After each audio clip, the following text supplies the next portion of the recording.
2024. The meeting is now in session. I am joined by my colleagues, Commissioner Damian Pardo, Commissioner Miguel Angel Gabela, Vice Chair Joe Coroyo, and we are going to wait a second for Commissioner Reyes. Just give him a couple of minutes to come out.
I know, we were waiting on you.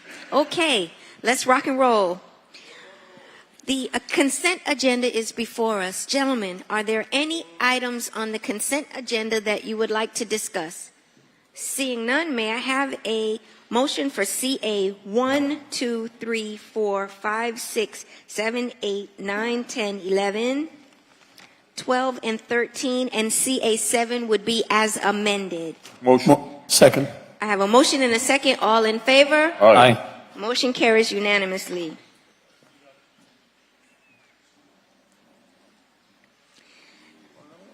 Our PH items.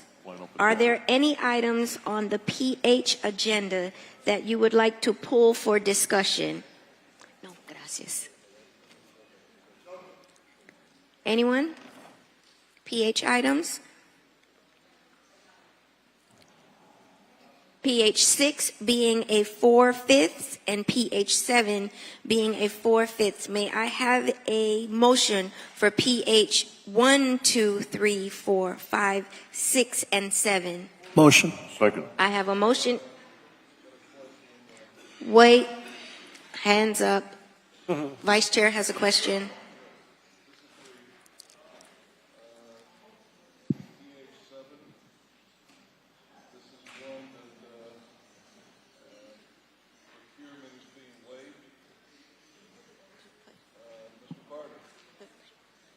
Oh.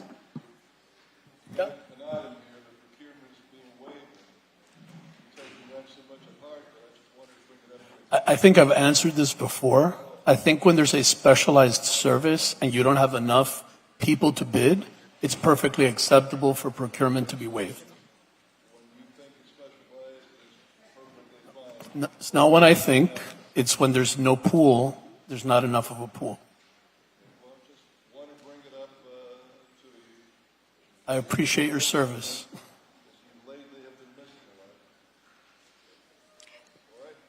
PH 5 will be as amended. Do I have a motion Motion. and a second? Yep. All in favor? Aye. Aye. Motion carries unanimously. Our resolutions, we have several mitigations, so I'm going to leave the mitigations out. Are there any items other than the mitigations that you would like to pull for discussion on the RE items? RE. And Chair, just for the record, Commissioner Reyes will be co-sponsoring RE20. Okay.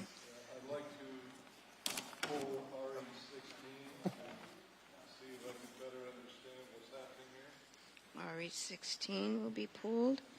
I would also like to co-sponsor RE20.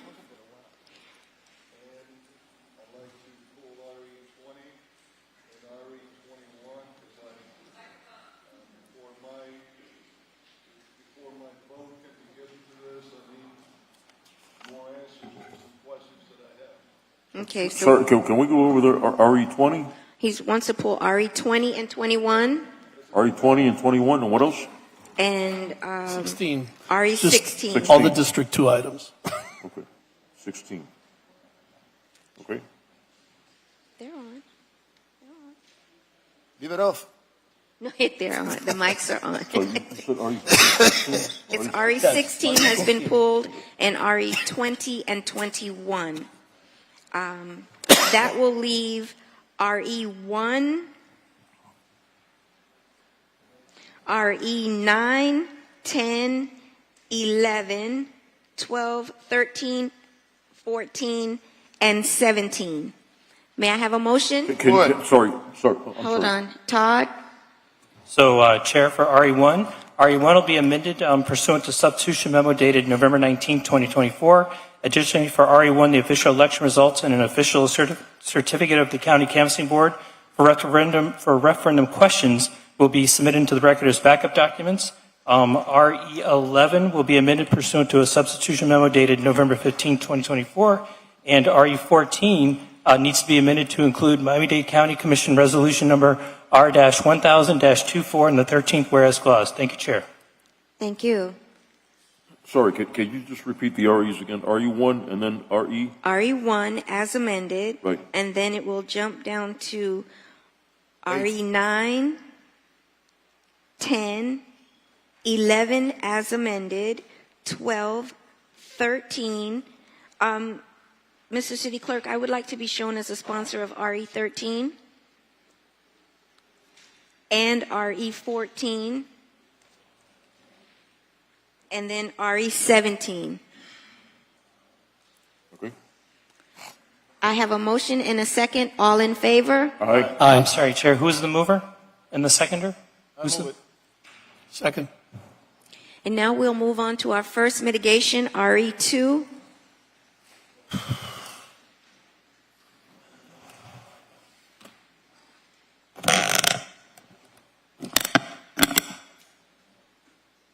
Good afternoon, Madam Chairwoman, Commissioners. I'm Robert Santos Lavorna, Co-Compliance Director. Good afternoon. Good afternoon, Mr. Director. RE2 is a mitigation of a property located at 3301 Northwest 1st Avenue, Unit 108. Respondent is Midtown Miami Realty Number 4, LLC. Violation number is CE 2021-020046. The violations are for construction work without permits and failure to obtain a electrical sign permit. NOV issued on September 29th, 2021, adjudicated on February 3rd, 2022.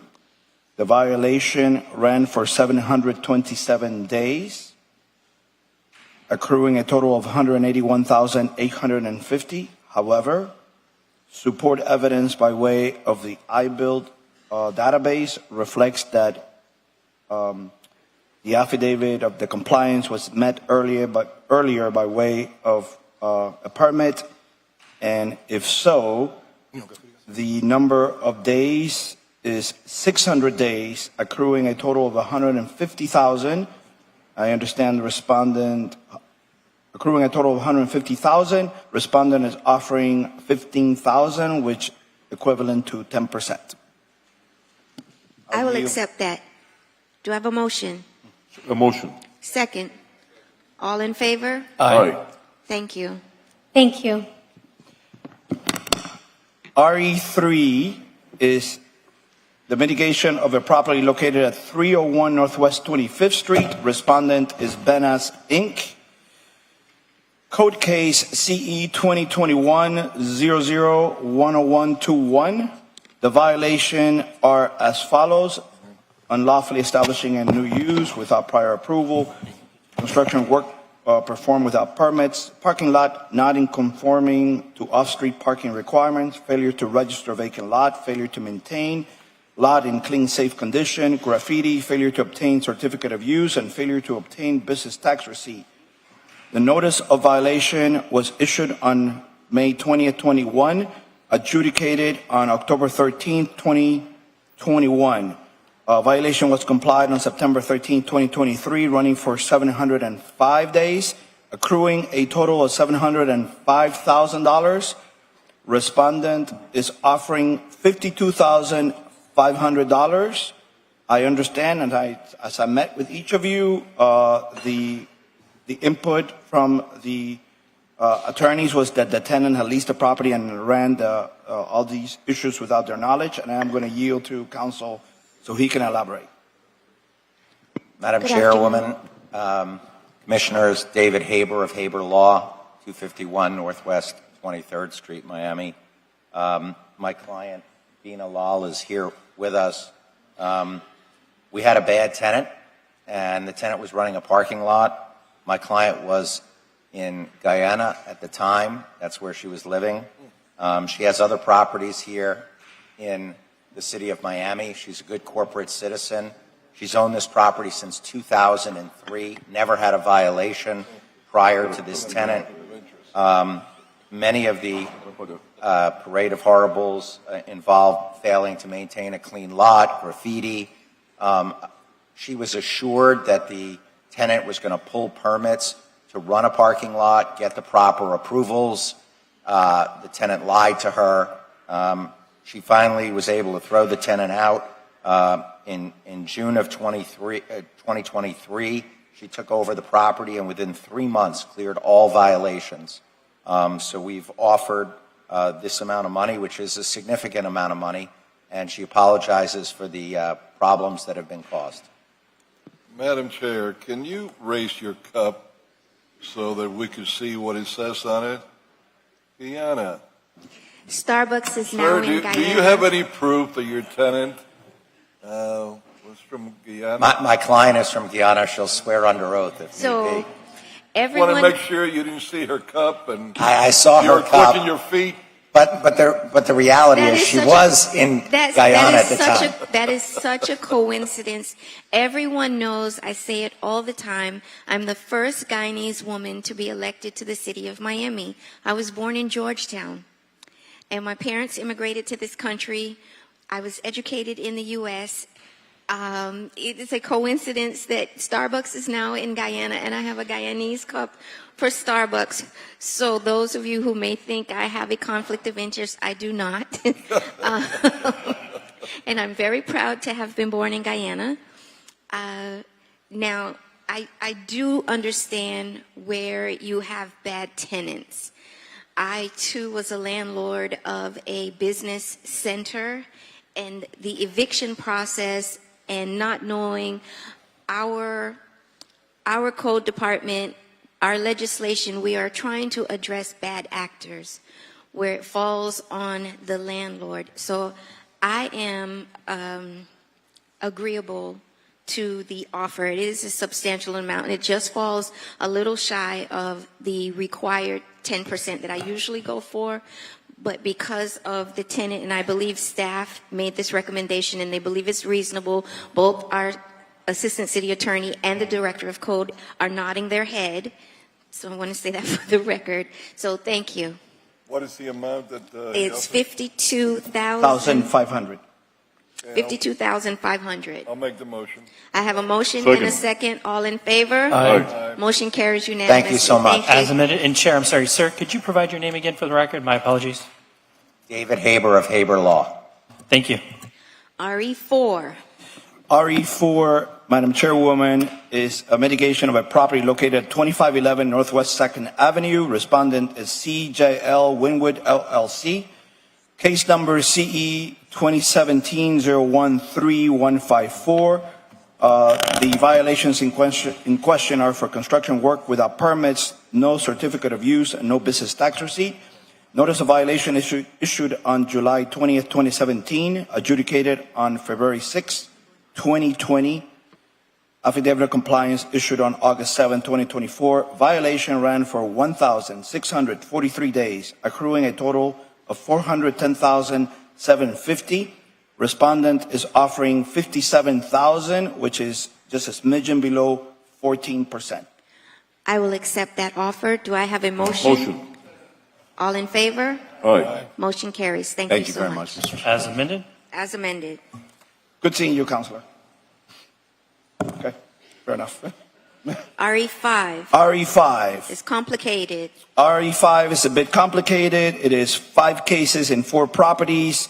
The respondent is the estate of Manuel Ishmael. Case 1, 1190 Northwest 55th Street, CE 2017-020364. The violations are for construction, debris in the lot. Madam Chairwoman, would you like me to read all the 5 cases with the multiple lots into the record, or would you like me to put it collectively? Individually? I believe that we should do it individually. Okay, so I'll continue. This notice of violation was issued on December 6, 2017, adjudicated on April 5, 2018. The violation ran for 2,042 days, accruing a total of $510,500. I'm going to read through them all, and then I'll provide my synopsis. Case number 2, the property address is 1180 Northwest 55th Street. The case number is 000-63496. Violations is for failure to register lot. NOV issued on September 12, 2023. Adjudicated on January 4th, 2024. Complied on September 25th, 2024. Violation ran for 260 days, accruing a total of $65,000. Case 3, abutting property at 1170 Northwest 55th Street. Violation is for failure to maintain lot. An NOV issued on May 9th, 2022. I have a blank here. Adjudicated on July 7th, 2022. Complied on September 21st, 2024. Violation ran for 795 days. The total amount of the lien is $397,500. Case 4, the property is 1170 Northwest 55th Street, case number 000-63483. Violation is for failure to register lot. NOV issued on September 12, 2023. Adjudicated on January 4, 2024. Violation ran for 261 days, accruing a total of $62,250. And case number 5, the property address is 1176 Northwest 55th Street. Case number 000-63490. Violation is for failure to register lot. NOV issued on September 12, 2023. Adjudicated on April 5, 2024. Complied on September 9, 2024, running for 245 days, accruing a total of $61,250. Collectively, the fines are at $1,096,500. I'm going to yield to counsel who will, I'm going to yield to Legal Division Chief Rachel Dooley. Good afternoon. Good afternoon, Rachel Dooley, Office of the City Attorney. When this case was filed, obviously a quiet title action was filed, and I started reviewing it. It sort of became like an onion that you keep peeling it, and all these layers keep coming across. As you may know, dealing with estates, I contacted counsel. We spoke at length. I can honestly say that what I learned through my own investigation, and it probably took me, knowing our system very well, a good 2 to 3 days just of my time only to figure out what the violations were on all of the different things. What ended up occurring was the now owner's brother passing away in 2018, I believe.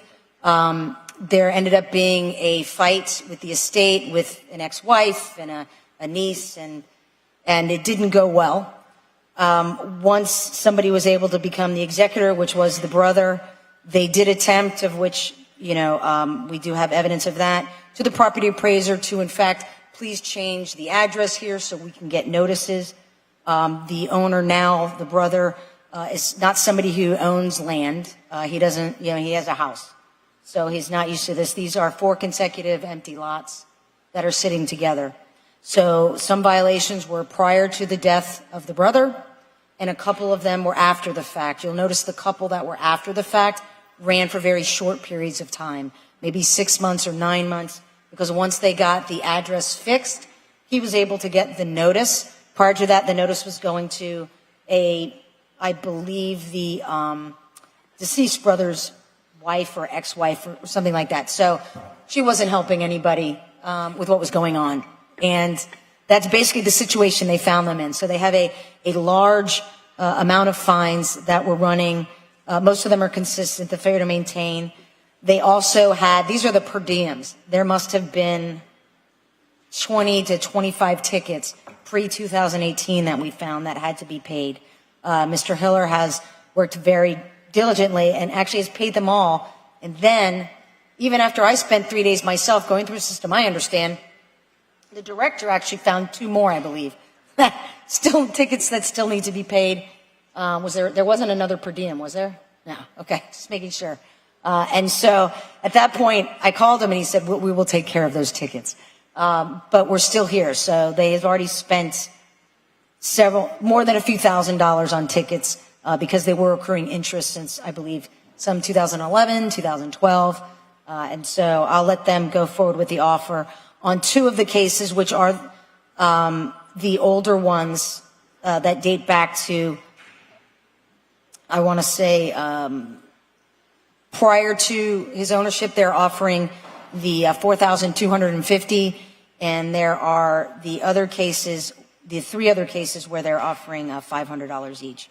It is on the lower side, obviously $10,000 up against, $1 million seems like a drop, but quite an extensive drop, but it is an unusual situation to review with estates, which can be very difficult for family members who try to take control of them after you have a death in the family. But I'll yield to Mr. Hiller. Good afternoon. Good afternoon, Madam Chair, Commissioners. Yeah, this is one of those, I guess we say here in Miami, rocamango. The first case that the gentleman referred to was 2018. That was after the owner passed away. Gentleman had diabetes. He was on dialysis in 2017, and he passed away on March 31st, 2018. So I think they were having his funeral the day that first hearing took place in April of 2018. Shortly after he passed, on April 17th of 2018, the estate was opened, and a month later, an adversarial proceeding started in the probate matter. And Mr. Ishmael Manuel's brother and his personal representative has been involved in that estate dispute since 2018, and it's still going on. I didn't have a chance to discuss that with city attorney, but it's still been going on. Hundreds of thousands of dollars have been dissipated from the estate because of infighting within the family, if anyone's had any of those. So that's where we are. As far as the fines, tickets that have been paid to date, I have the receipts here. I'm sure you don't want to see them, but we wired in $31,000 to pay all those tickets that had to be taken care of before we could appear at this hearing. And there were a lot of extenuating circumstances. Like was said, the notices were being sent. Some notices, the first two notices went to the ex-wife, who obviously wasn't assisting in the process. And the other property she got in the divorce, the property was sold in 2016 to a third party. We're assuming they probably threw out the notices. So on those cases, no actual notice was received by the estate. Mr. Ishmael went to the property appraiser's office in person to change the address. And they said, well, your brother needs to be here in person to change the address. And he said, my brother can't be here in person. He's deceased. And their response was, well, that's too bad. That's not the way it's supposed to work. He went there with the court papers showing that he was appointed the personal representative. Had he been receiving notices of these violations? Because some of these were cured long ago because he was doing his best to maintain. He's not a sophisticated commercial property owner. He was doing his best to maintain these properties. And he didn't know there was a violation. So he didn't know to call the inspector to come inspect and say, hey, I cleaned up. Because they're vacant lots, as what happens here in Miami often, third parties like to dump their trash, dump their bulk waste, their construction trash on your property if you don't have it concealed. So, after the settlement, we're actually close to a settlement. I'm not involved in the probate. I don't do probate, but they are close to a settlement, and it's pending resolution of these matters here. But like I said, this, $1 million in fines would basically wipe out the estate. I think you have enough information. I don't want to belabor it, but that's why after paying the $31,000, that's why the offer was so low, because this has been a disaster. Thank you. Mr. Director, do you have anything else? I'll say that for quite some time now, the property has been well maintained and well kept. So clearly that's our goal, right? To have compliance. That's it.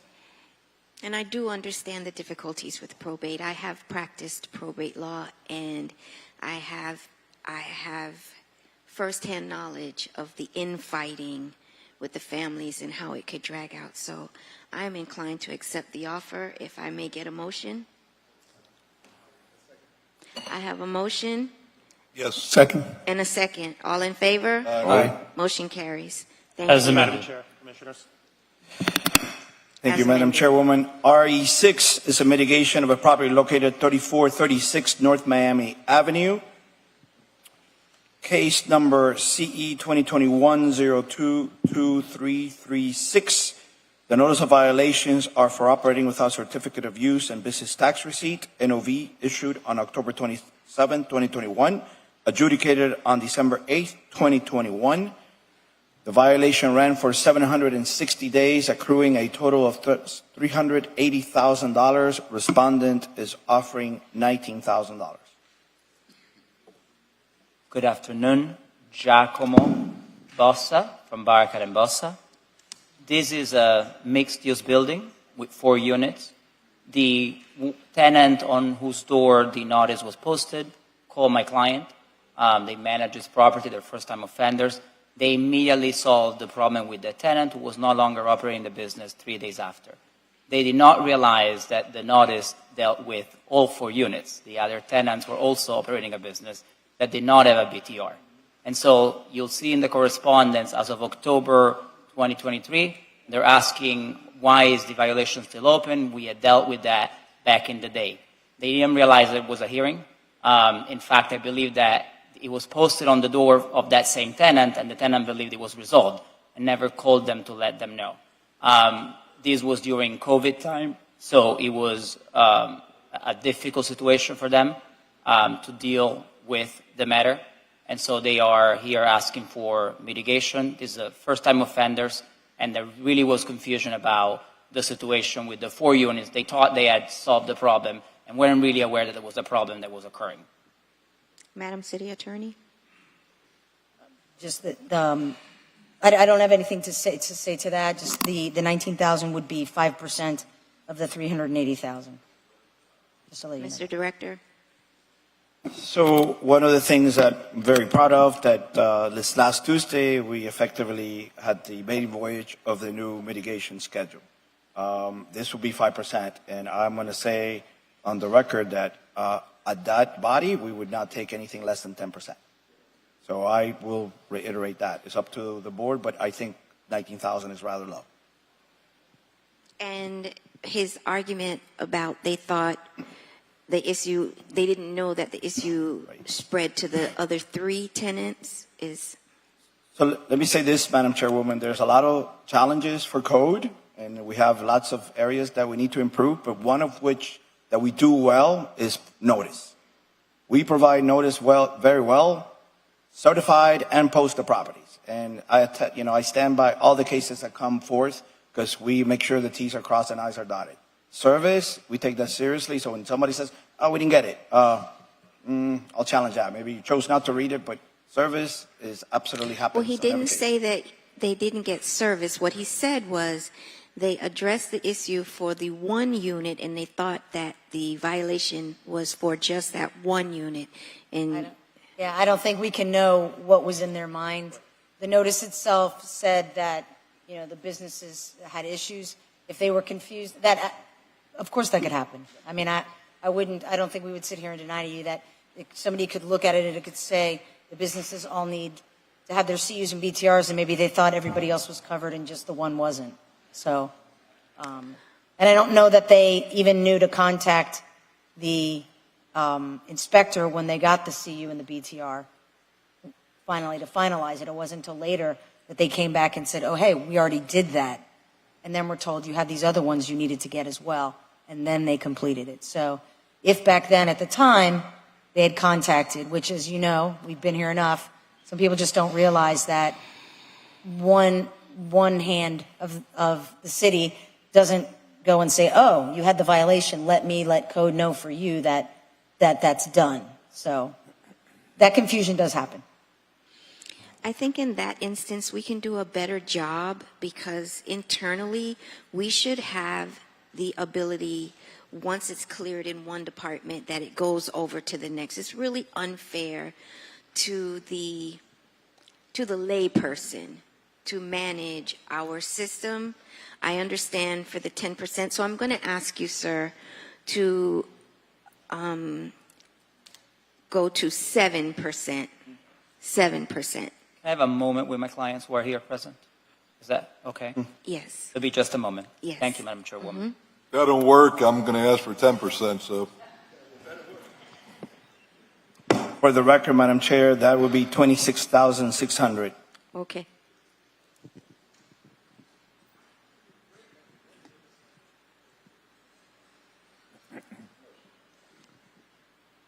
Madam Chairwoman, my clients will accept 7% if that were the...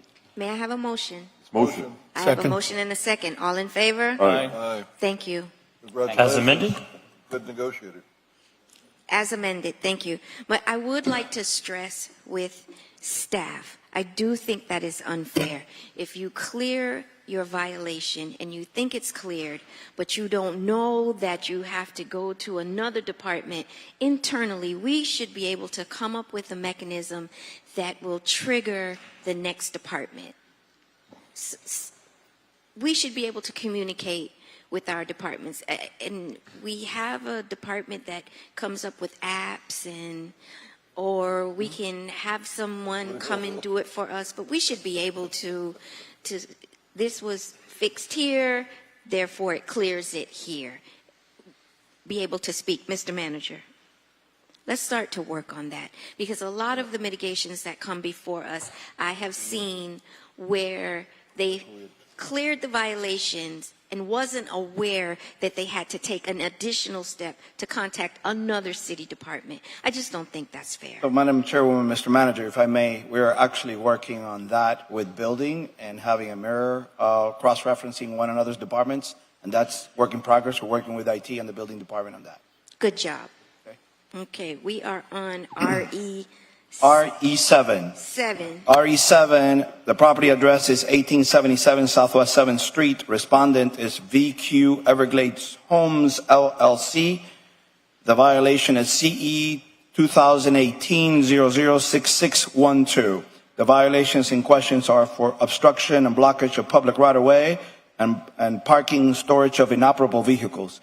Notice of violation was issued on April 5th, 2018, adjudicated on April 4th, 2019, a year later, complied on April 4, 2024. Violation ran for 1,826 days, accruing a total of 456,500. I understand the offer from respondent is 17,500. And also, before I yield to Rachel, I believe the violation was corrected by way of demolition. So This is District 3? This is me. yes. District. This is 3? This is District Three or 3. one? This is It's District District 3. 3. Yes, It still is. What's the amount of the lien that they owe us? So it was actually complied January 20th of 2023 when the structure was demolished and that permit was finalized.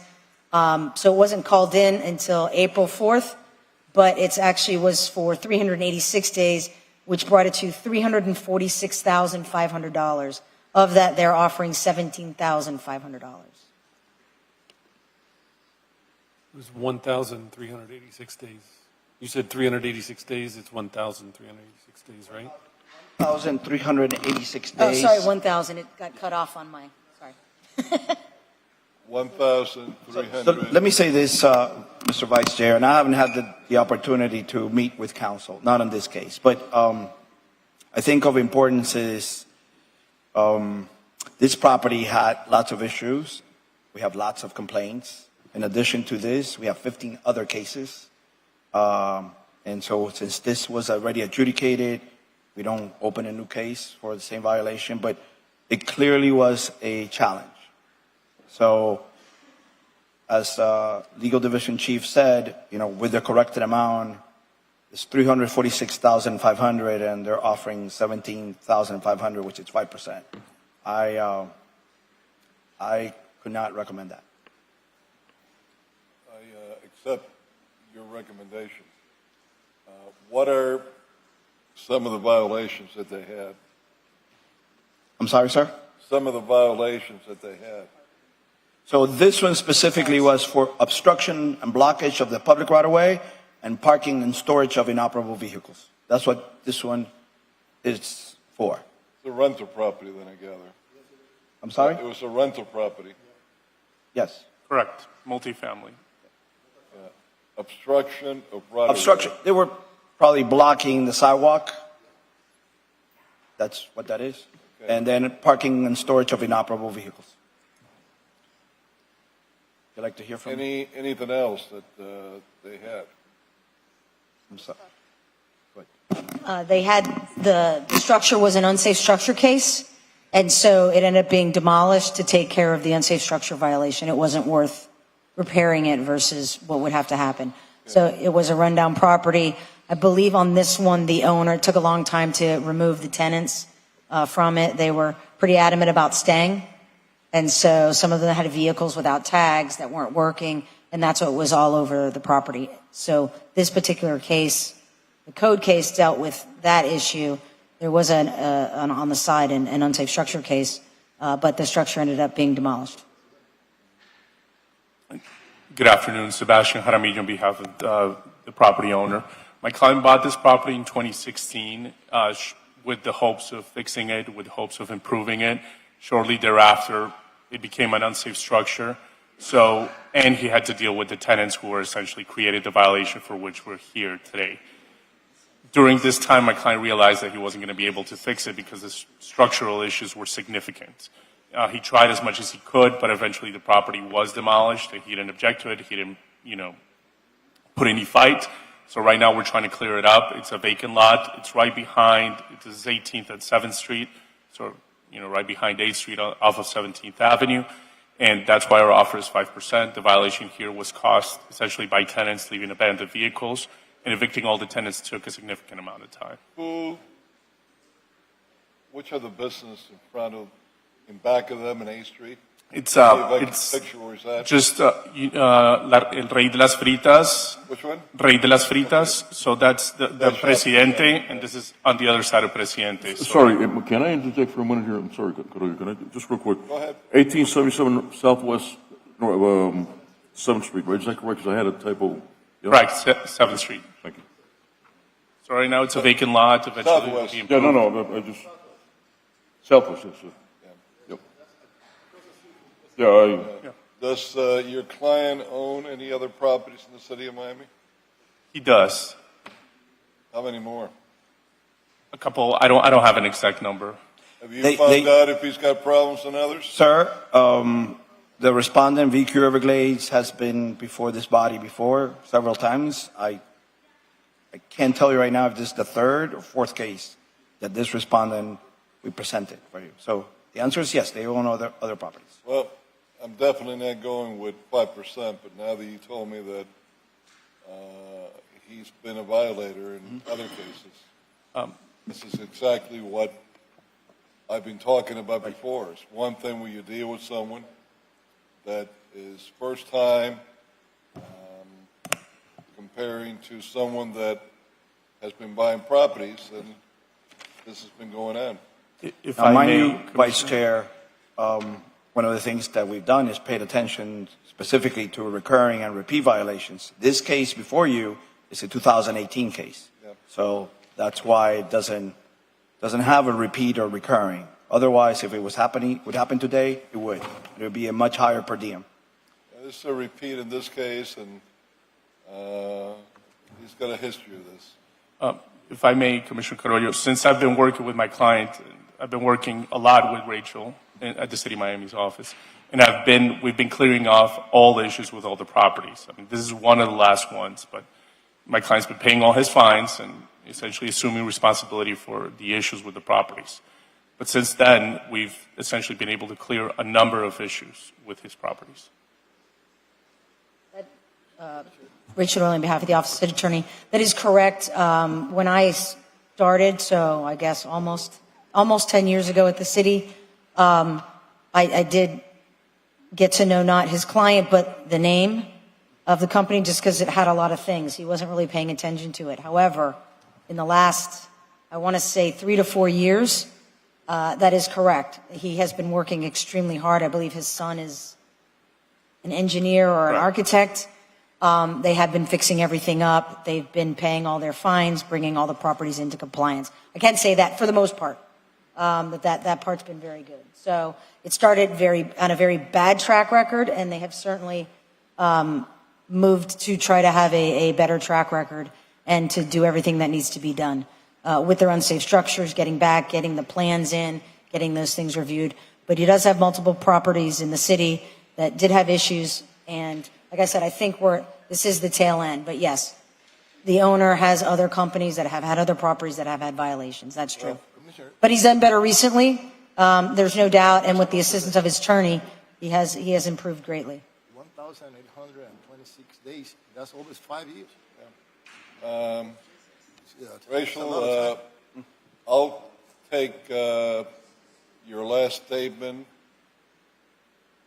to be good for 5% less than what I was thinking about, but I'm not going to go less than 20%. This is a habitual offender. It's, it's numerous years that this went on for there. The problem with this type of violation is it's difficult to comply with because the minute you remove vehicles, the tenants keep leaving more abandoned vehicles. So even if you try to cure it, and with due respect, Commissioner Reyes, I heard your comments, it is a long amount of time, but it's a violation that is very hard to resolve. The minute you remove one, there's another vehicle that shows up, so you try to cure it and just kind of... I used to live around there. You see, I grew up in that neighborhood, and I still have friends and families and all that. I know the area like the back of my hand. And that has been going on for a while, you see. I know the building, I can tell you exactly what it was.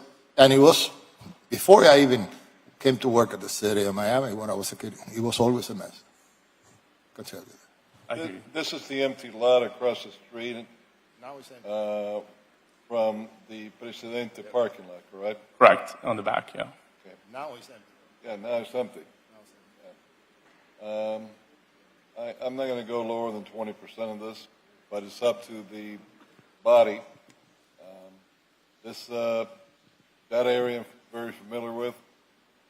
I saw what was going on there through the past years, and frankly, it was hurting the neighborhood. Yeah, now it's a clear lot, but all the years that it wasn't cleared, and then other properties that he had problems with. And frankly, I think you're getting off pretty good here. I understand. I would like to propose a 15%. Well, you certainly could propose that. I could propose 22%.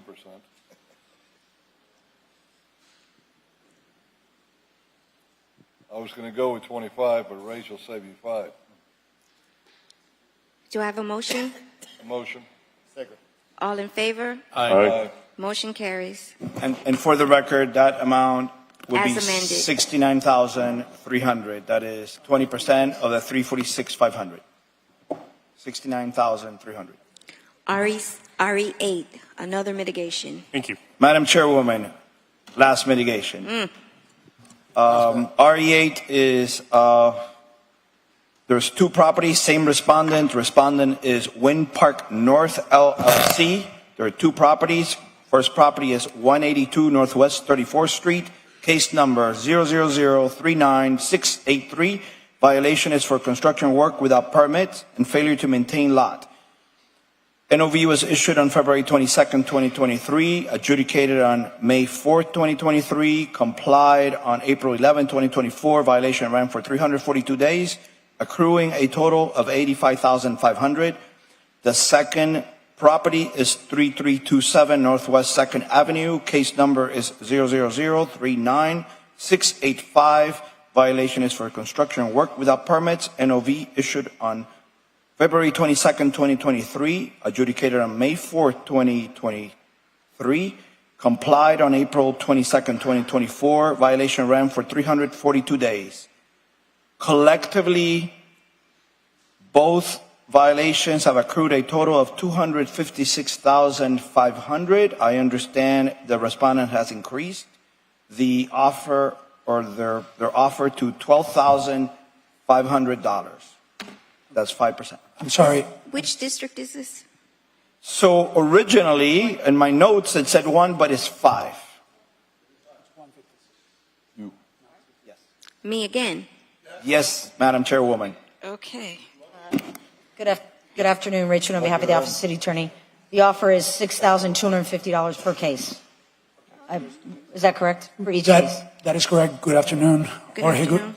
Jorge Goodman from Gunster, 600 Brickell Avenue, Suite 3500.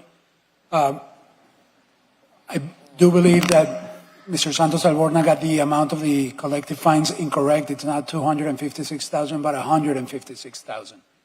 collectively? No? It's, I'm going to add them up. No?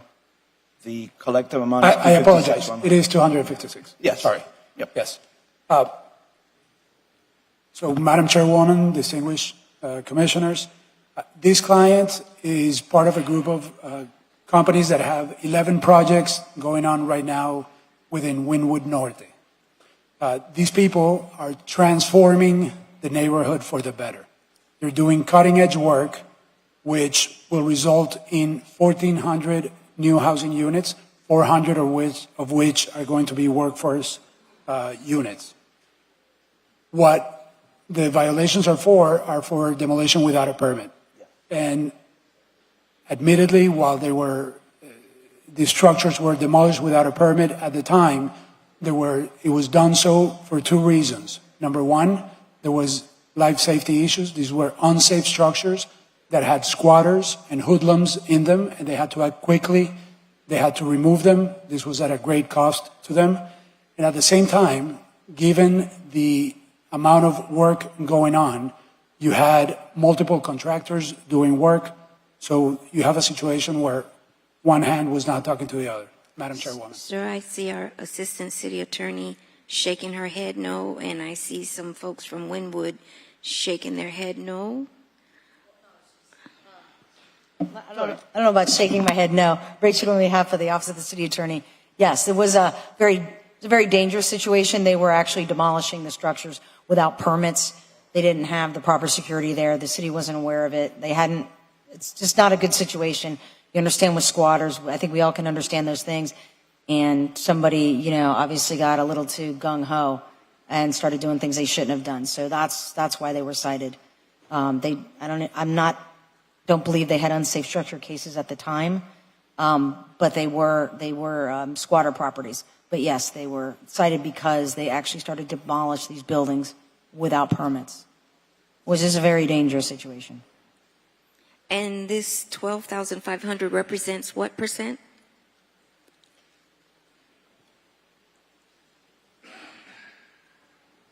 I had it here, and it's 5%, 4.9%. Not even 5. Madam Chairwoman, I see the look that you're giving me, but if we were going under the new ordinance, we would be entitled to mitigate down to $15,000 on this issue. Now, I want to remind the Commission. It would be $15,000 each case. Sir, you are not helping yourself. You're not giving me any space. You just said under the new ordinance it would be $15,000, but it's $15,000 per case. That would be $30,000. You're not helping yourself, and that is a serious violation. You can't just go and demolish property without a permit. Madam Chairwoman, also under defense, so let me also, again, very pleased with that we have the new ordinance in place. If we were to treat it as a vacant lot, aside from the fact that they started the demolition without permit, but if it was treated as a vacant lot, it would be $7,500 per each of the violations. That would be $15,000 at a minimum. At a minimum. I'll take $15,000. I think that would be fair under the circumstances, Mr. Director. Full. 15,000, 7,500. I think that is extremely fair. That's fine. Thank you. Thank you. May I have a motion? Second? All in favor? Motion carries as amended. Thank you, Madam Chairwoman. Have a good day. That shall conclude the resolutions. We are now, I'm sorry.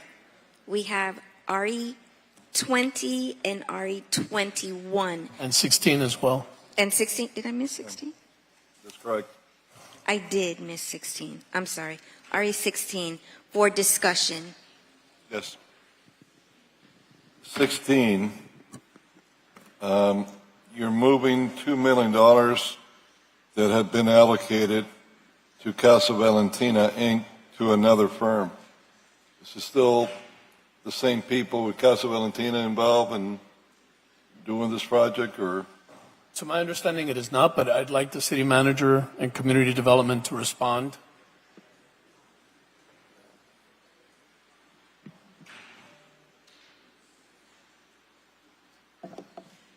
Good afternoon, Commissioners. Yes, the new developer is DFI Monday, and they will be assuming the loan to develop property there. Okay, well, I don't understand what happened. We gave it to Casa Valentina. There was such an applause. The pillars of the community were here. Everybody was barning, you know, I love you, you love me, we're a happy family. And all of a sudden, boom, I see the rug is pulled from under Casa Valentina, and we get Moody in here. What gives? You know, explain to me, please. Yeah, Casa Valentina contacted us and said they would not be able to move forward with the project. There was a discussion between them and DFI Mooney, and then we had the Housing Commercial Loan Committee reviewed the project and for the assumption of the loan. This is not a switch and bait, is it? Sir? This is not a switch and bait? No, sir.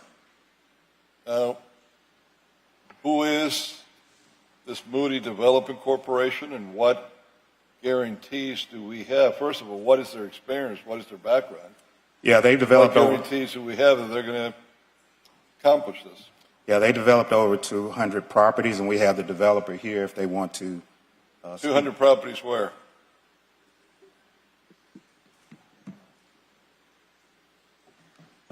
Hello, my name is Amanda DeSena.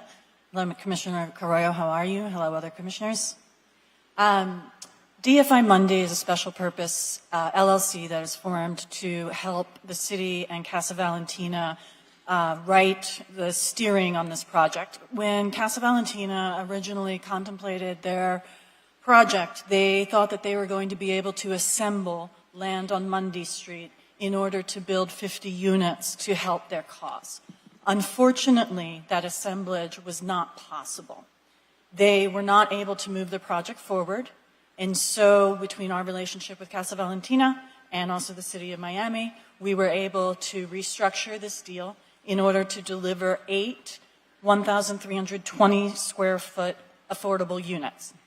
DFI Monday is owned by Dragonfly Investments. Dragonfly Investments owns over 500 million square feet of commercial and industrial real estate up and down the eastern seaboard, has developed over 200 affordable units throughout the state of Florida, and continues to actively grow. I'm currently overseeing a 400,000 square foot industrial park build in Port St. Lucie. We are also the development partner for Greater St. Paul. We have 197 units in site plan approval. We're also building various commercial retail centers. We are well positioned and excited to deliver this project to Mundy Street. We received loan committee approval and also unanimous approval the last time I was in commission for this project. Can I ask that question? Can I just give me a little bit more time? Then you could come in and I'll come back. Because I have my questions. Yeah. What type of work have you done in the city of Miami? Dragonfly or me personally? Well, Monday, Dragonfly, whoever. Okay. So in the city of Miami, we have developed various real estate assets, many in the MIMO district. We have the Stardust Hotel, we have the River Inn. We are working with the city of Miami right now and with Greater St. Paul to adaptively renovate 10 of their units that are offline for affordable housing. Greater St. Paul AME Church. Personally, I have worked in Miami since 2010, have built or repositioned over 50 different types of real estate assets. We are well capitalized and well experienced. Well, I've heard a lot of experience on the commercial side, but very little on the residential affordable side. Now, in this part of Miami, how much do you anticipate that each unit is going to cost you to build? Our all-in project budget is $2.2 million. We are using some incredibly interesting building practices in order to keep our costs down. Your whole budget is 2.2. Yes, And what is the total of the units that we're building here? 8. 8. No more than 8, just 8. 8. They're T4 lots, so I can only do 4 units on each. I will point out that on 3173 Mundy is a little bit more of a challenging building site because there is a Coral Rock house. So we will not be able to demolish that Coral Rock house. We will adaptively reuse it, have it become the lobby for the 4 units behind. Okay, so your cost to build there is how much again? 2 million what? 2.2. 2.2. That's your total cost. Yes. And that comes to a little more than 8. It comes to not quite 280. Mm-hmm. Excuse me, 265 a unit. No more than that. 275 more or less a unit in cost. And you believe you could? What size are these going to be? About 1,320 square feet each. Okay, so 3173 Monday Yeah, may end yeah. up being unfortunately a little smaller because of where the Coral Rock house sits, and I well, have you to sit could- everything you back. could certainly bill for that. Mm-hmm. That amount even in today's market. But what I don't understand is we're giving you basically enough to build all 8 affordable houses.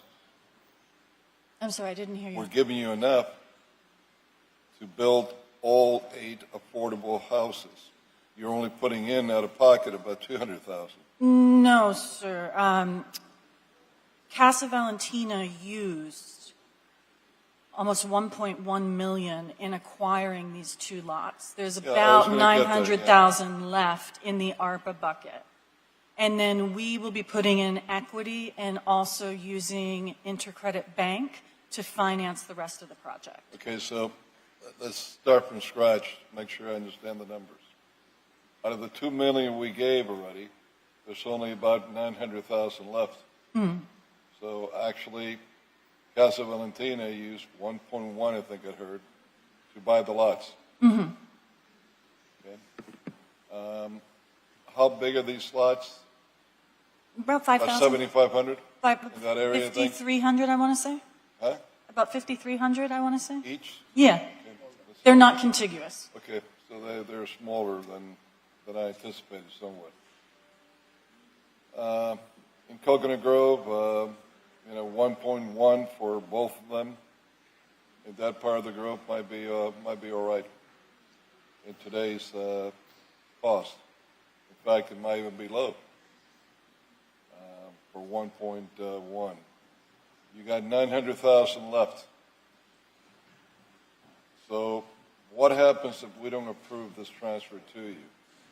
Do we get the lots back or not? I believe that would be a legal question, but I believe the city would be in the position of having to foreclose on a nonprofit and would then owe the monies back to the federal treasury. Well, is that correct, Mr. City Attorney, or not? Not if we move ahead and build That is ourselves. correct. Yeah, that is essentially correct. Unless we could find another person to Correct. step in like we did here. But also we have an issue of time because I believe that the clock runs out on the ARPA funding on December 31st of this year. And you're going to finish all that by December 31st of this year? I need to finish the contracts. Huh? I need to be in contract by December 31st of this year in order for the city to be in a protected position. Then, according to the CARES Act, I have until the end of 2026 to have all of the funds dispersed. And what do you anticipate in selling these units for? We will not be selling them. We'll be renting them at a blended 80% AMI. Dragonfly is not a merchant builder. We buy and we hold, and we hold and we hold for generations. So Okay. the sales exit is not something that we are contemplating. May I? I'll give it to you now. Okay. This is quite interesting because I was one of the supporters of Casa Valentina. I visited them and I just spent some time with them. And my understanding that those buildings, that Casa Valentina was going to build to maintain the operations that they have, that they accept people that they are in need, particularly young people, and they provide them with housing and and everything they need, and they go to school and they start working and all of that. I mean, to try to guide them and go back to the society. And now this is a different. That was the reason that those funds were allocated to Casa Valentina. But now you come with a different project, and your project, it is affordable. And Casa Valentina, the affordability for Casa Valentina is totally different than yours. You see? Because when you claim that this is going to be 80% blended, I don't know what you mean by blended. But, okay. 80% blended, it is, let me do a rough calculation here. You see, you'll be able to 8 por 7, 56, 8 por 8, 64, it's about $80,000 EMI. And at 80% is $64,000 that you can rent this 3 por 4, 12, 3 por 6, 18, 19. You can rent this almost at market rate. The rent is going to be, that's right. No, that's right. I mean, yeah, the rent, it's going to be almost at market rate. The AMI now is close to $80,000. You see? $80,000 times 80 is $64,000. 30% of that is 3 por 8, 3 por 4, 12, 3 por 6, 18, you can charge $19,000 a year. Okay? $19,000 a year, it is, you divide by 12, and the rent, it is a little bit over what Casa Valentina was charging. You see? It is totally different operation. And I don't know, personally, I don't know if we should do that because these funds were allocated for an operation that is totally different than the ones that you're going to have unless you lower the EMI to 60, maybe 40. But that was what Casa Valentina was working with. Because if not, what we're doing is now we are funding this is a different project than Casa Valentina. And those funds were given to Casa Valentina for that particular project. I understand that, but Casa Valentina's original proposal is not viable. Well, if it's not viable, I think it is we as a commission, we should decide what do we do with those funds. You see? If we hold on a second, Carol, if we could accept that or not, because I don't know, I don't like the idea that now we are going to be financing something different than what it was. The funds were a lot different. Huh? A lot different. A lot different. Those funds were allocated to those ARPA funds. Those were allocated to. You see? What? I mean, and I have great respect for Casa Valentina, and I supported them, and I've been there a couple of times.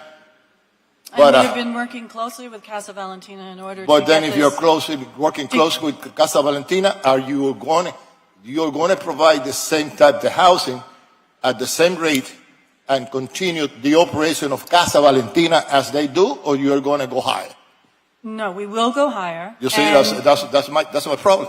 In a blended 80% AMI sees some units at 60, some units at 50, some units at 70, so that the blended average across the property How many apartments are you going to have? 8. You're going to have 8. How many are going to be at 80? I believe 2. 2, and then 260, and then 240, and blended. That And you have an average of 80. But the thing is that Casa Valentina didn't have a blended AMI. proposal. Casa Valentina, the funds were very specific what they were doing. You see? I understand. To start with, I am not an attorney, but I don't think this is legal. What's the average, what was your, I'm sorry, what's your average, the blend? The blended average is 80%. 80%. That's why the number that I gave you now. 80, 60, 40. Now, here's what gets me in this. And besides, we were given the Kool-Aid, Casa Valentina, and, this was the new wonder kid on the block. Now, why does this come to us today? This could not have happened just overnight. I'm sure that we had to have known that Casa Valentina was not going through with this some time ago. So now Casa Valentina worked its deal with this group, and we're here just to kind of rubber stamp whatever Casa Valentina worked out with them, whatever money they're giving Casa Valentina to take this deal. Because I guarantee you Casa Valentina is not doing this out of the goodness of their heart. They are not getting any money out of this deal. They're not getting any And we money. also brought this to commission in September, and we unanimously passed. Well, this is not what I fully understand, ma'am. I'm sorry. Why, if this is transpiring for so long, weren't we briefed exactly on what was going on here? I didn't hear your question, Commissioner. Why, if this is going on for so long, why weren't we briefed as to what was happening with Casa Valentina in this project? So that I'm not hearing that, we're a month and days away from December where we will lose these funds. I can't speak to whatever briefings have previously taken place. I do know that there were previous meetings about it.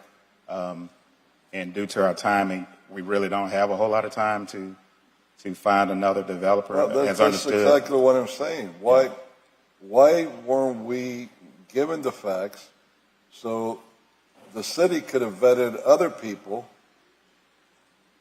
and we didn't have a situation where we have someone that I don't think you vetted sufficiently and is Casa Valentina that's bringing them to us. I mean, if this is the private sector, we wouldn't be doing business like that. So why are we doing it? Just because we're the city and we're supposed to be up here rubber stamping everything.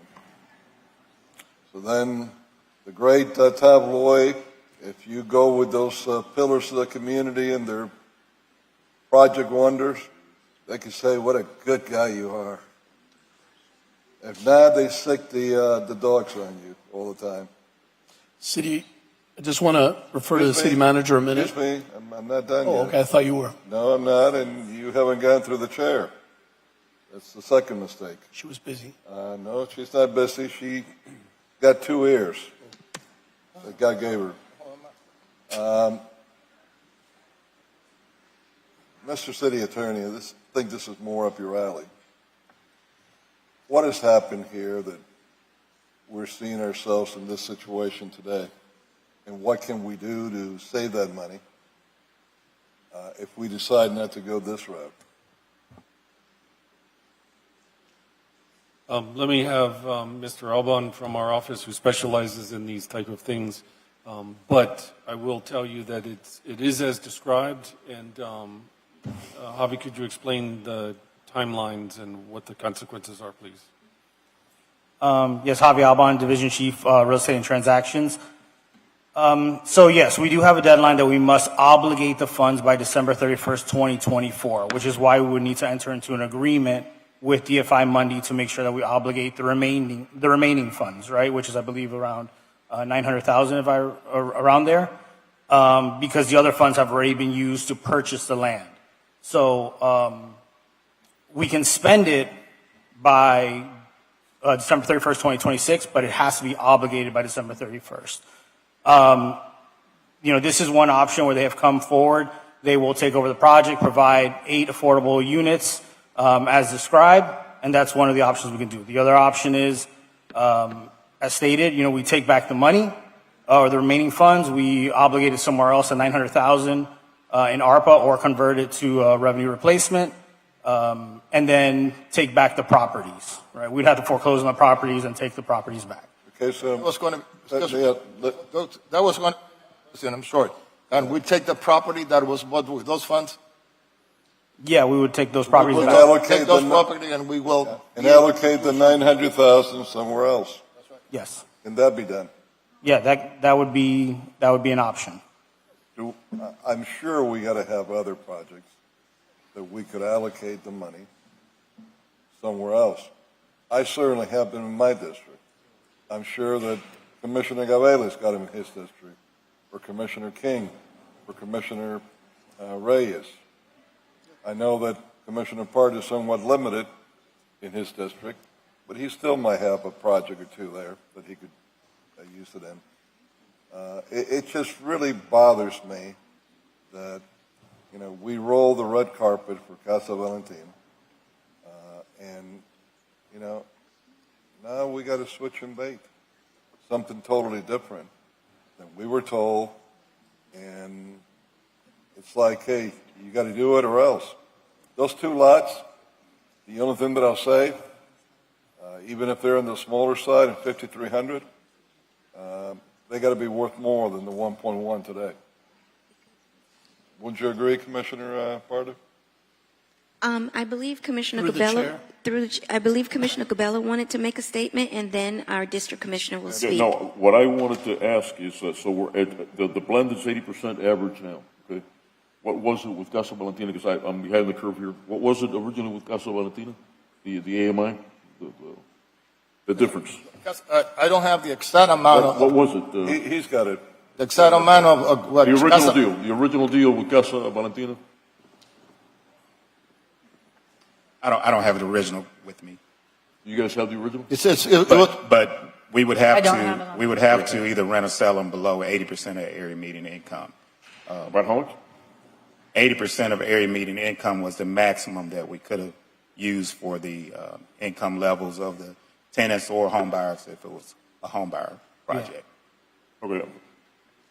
I just want to say, this is D2 allocated ARPA funds.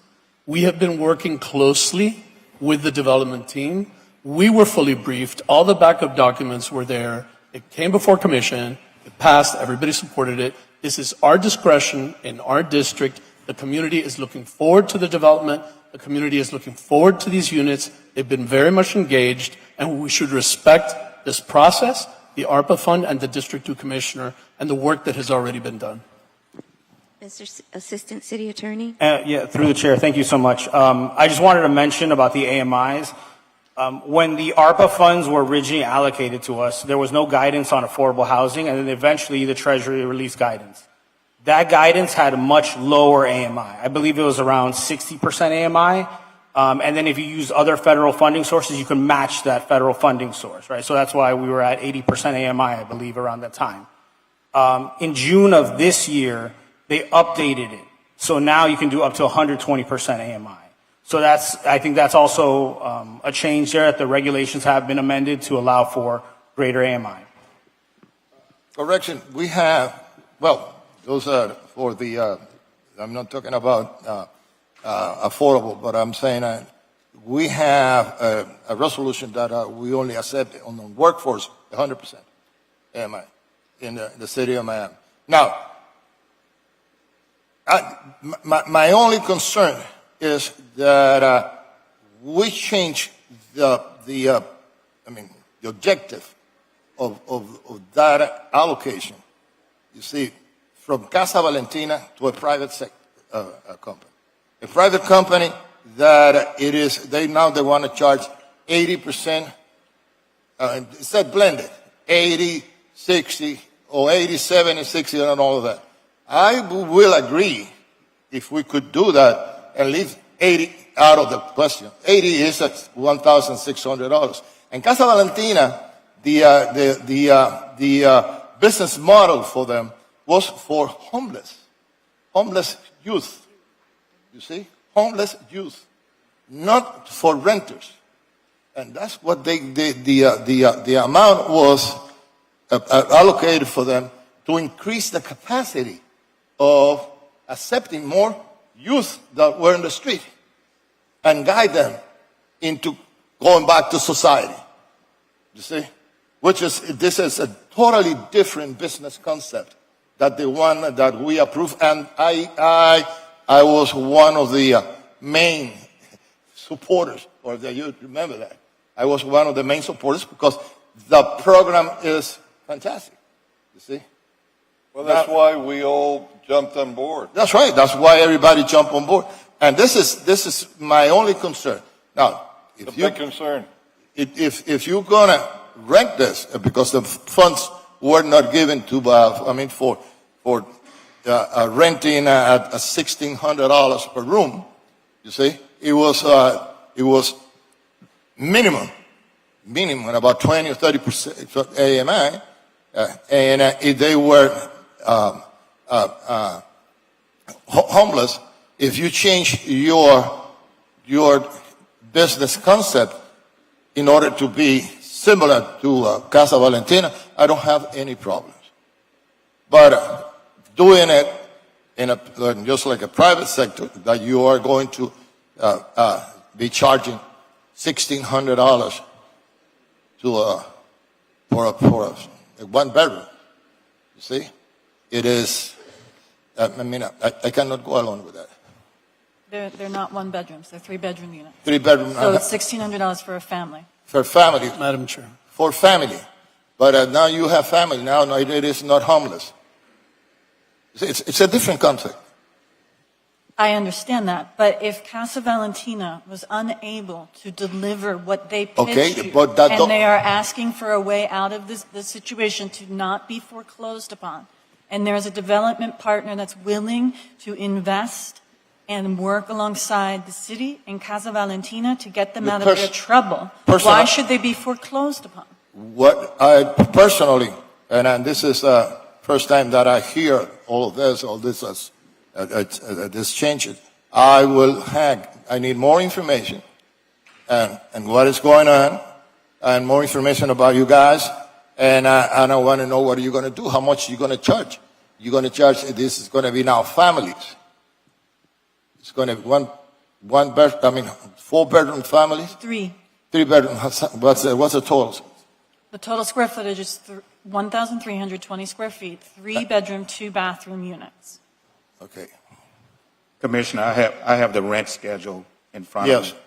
So for her 60% of median income, the rent would be $1,770 a month.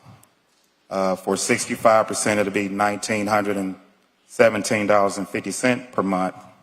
70% of AMI would be $2,065 per month. 75% would be $2,213. Wait a minute, sir. How come you are increasing the rent while you are decreasing the percentage of the AMI? Doesn't go well. No, the rent is going up as the AMI goes. What? The rent is increasing as the AMI has increased. That's what she said. It's an 80% blend. The rent increases as the AMI decreases? No. The more they make, the more rent they can pay. So the 80% of area median income has a higher rent than those that are at 60. I know that. But therefore, if 60% AMI, the individual or the family that has 60% AMI should pay less rent than the family that has an 80% AMI. That is true. According to my math. I'm sorry. That is, Commissioner, that is exactly what they have. The 60% are paying less. How much are they paying?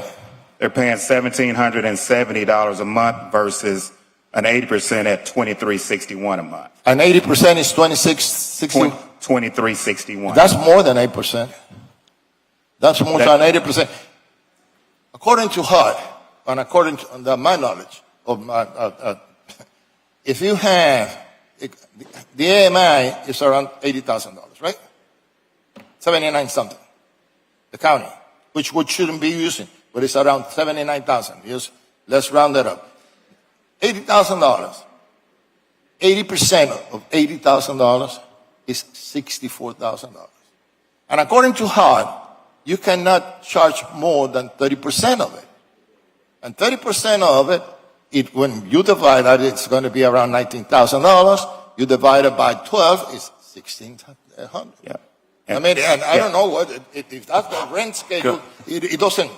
Commissioner, if I may, just to keep in mind, these are based on family income, because these are 3-bedroom units, so the rents are going to logically be higher because the median income, although it's set. Family unit, the AMI is based on family income. Correct. And he's saying a family income that's 80%, okay, is going to pay $2,300.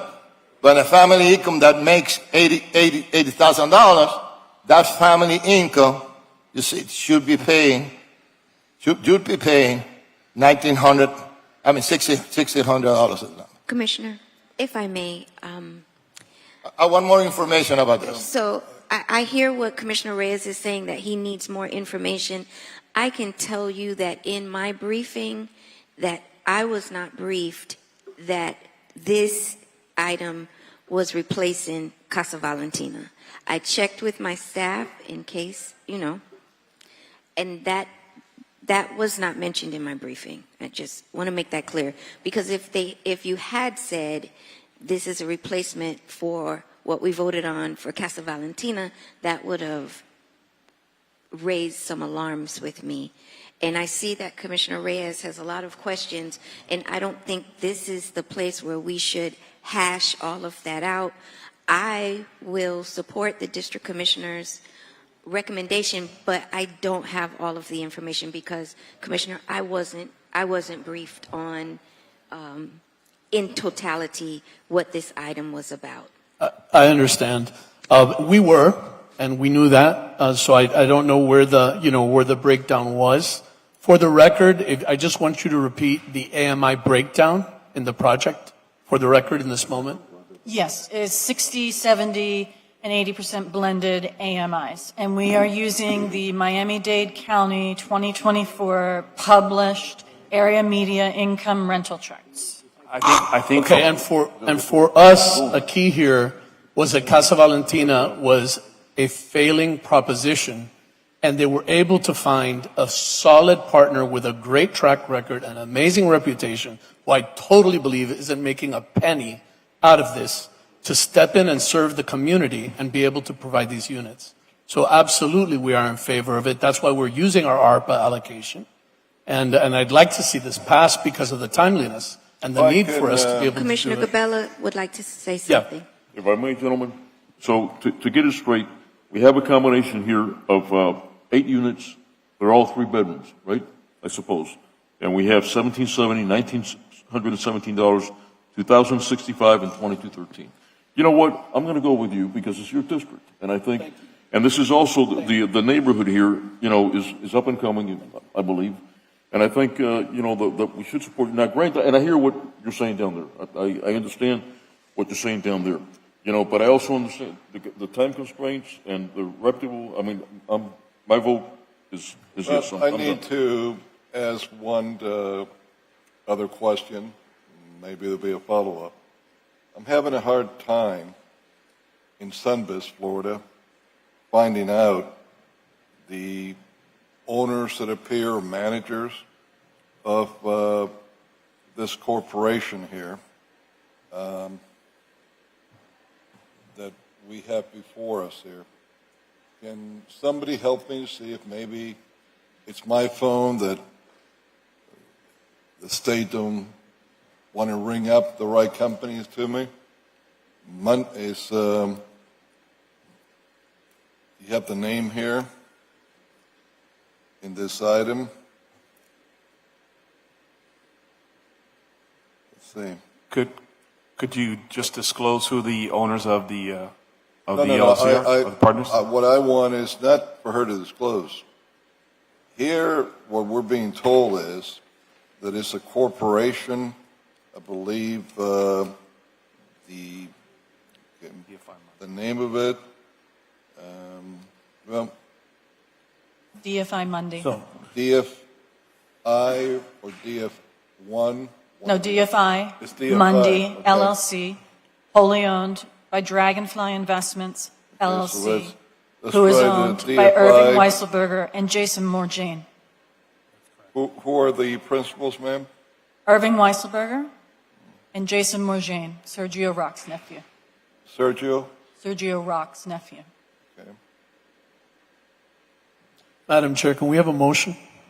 No, I want to find the corporation. I'd like to make here, that motion.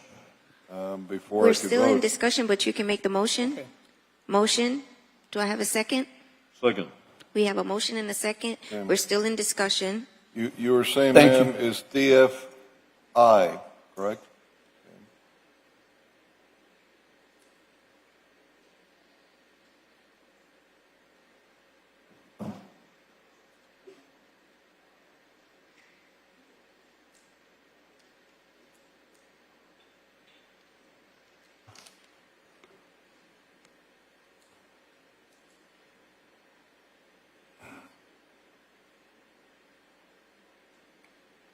Commissioner. We could find it now. Commissioner, the information she just referenced is correct. We just looked it up.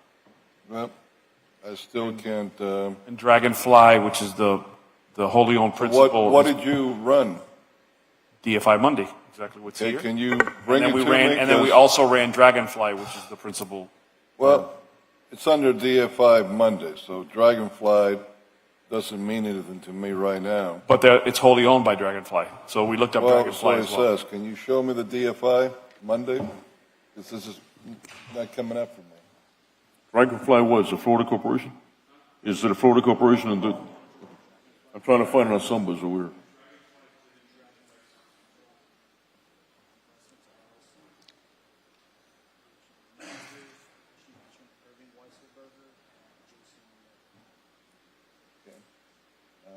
Should be in the backup of the item. Well, I see it now. They found it for me. And there's always something that I like to do, and particularly when it appears as a new company. I want to see that it is registered and who it's registered to. But I have a motion and a second.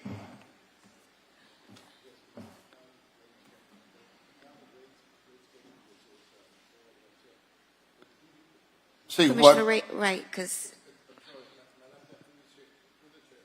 you see, I have been an advocate of real affordable housing. Real affordable housing.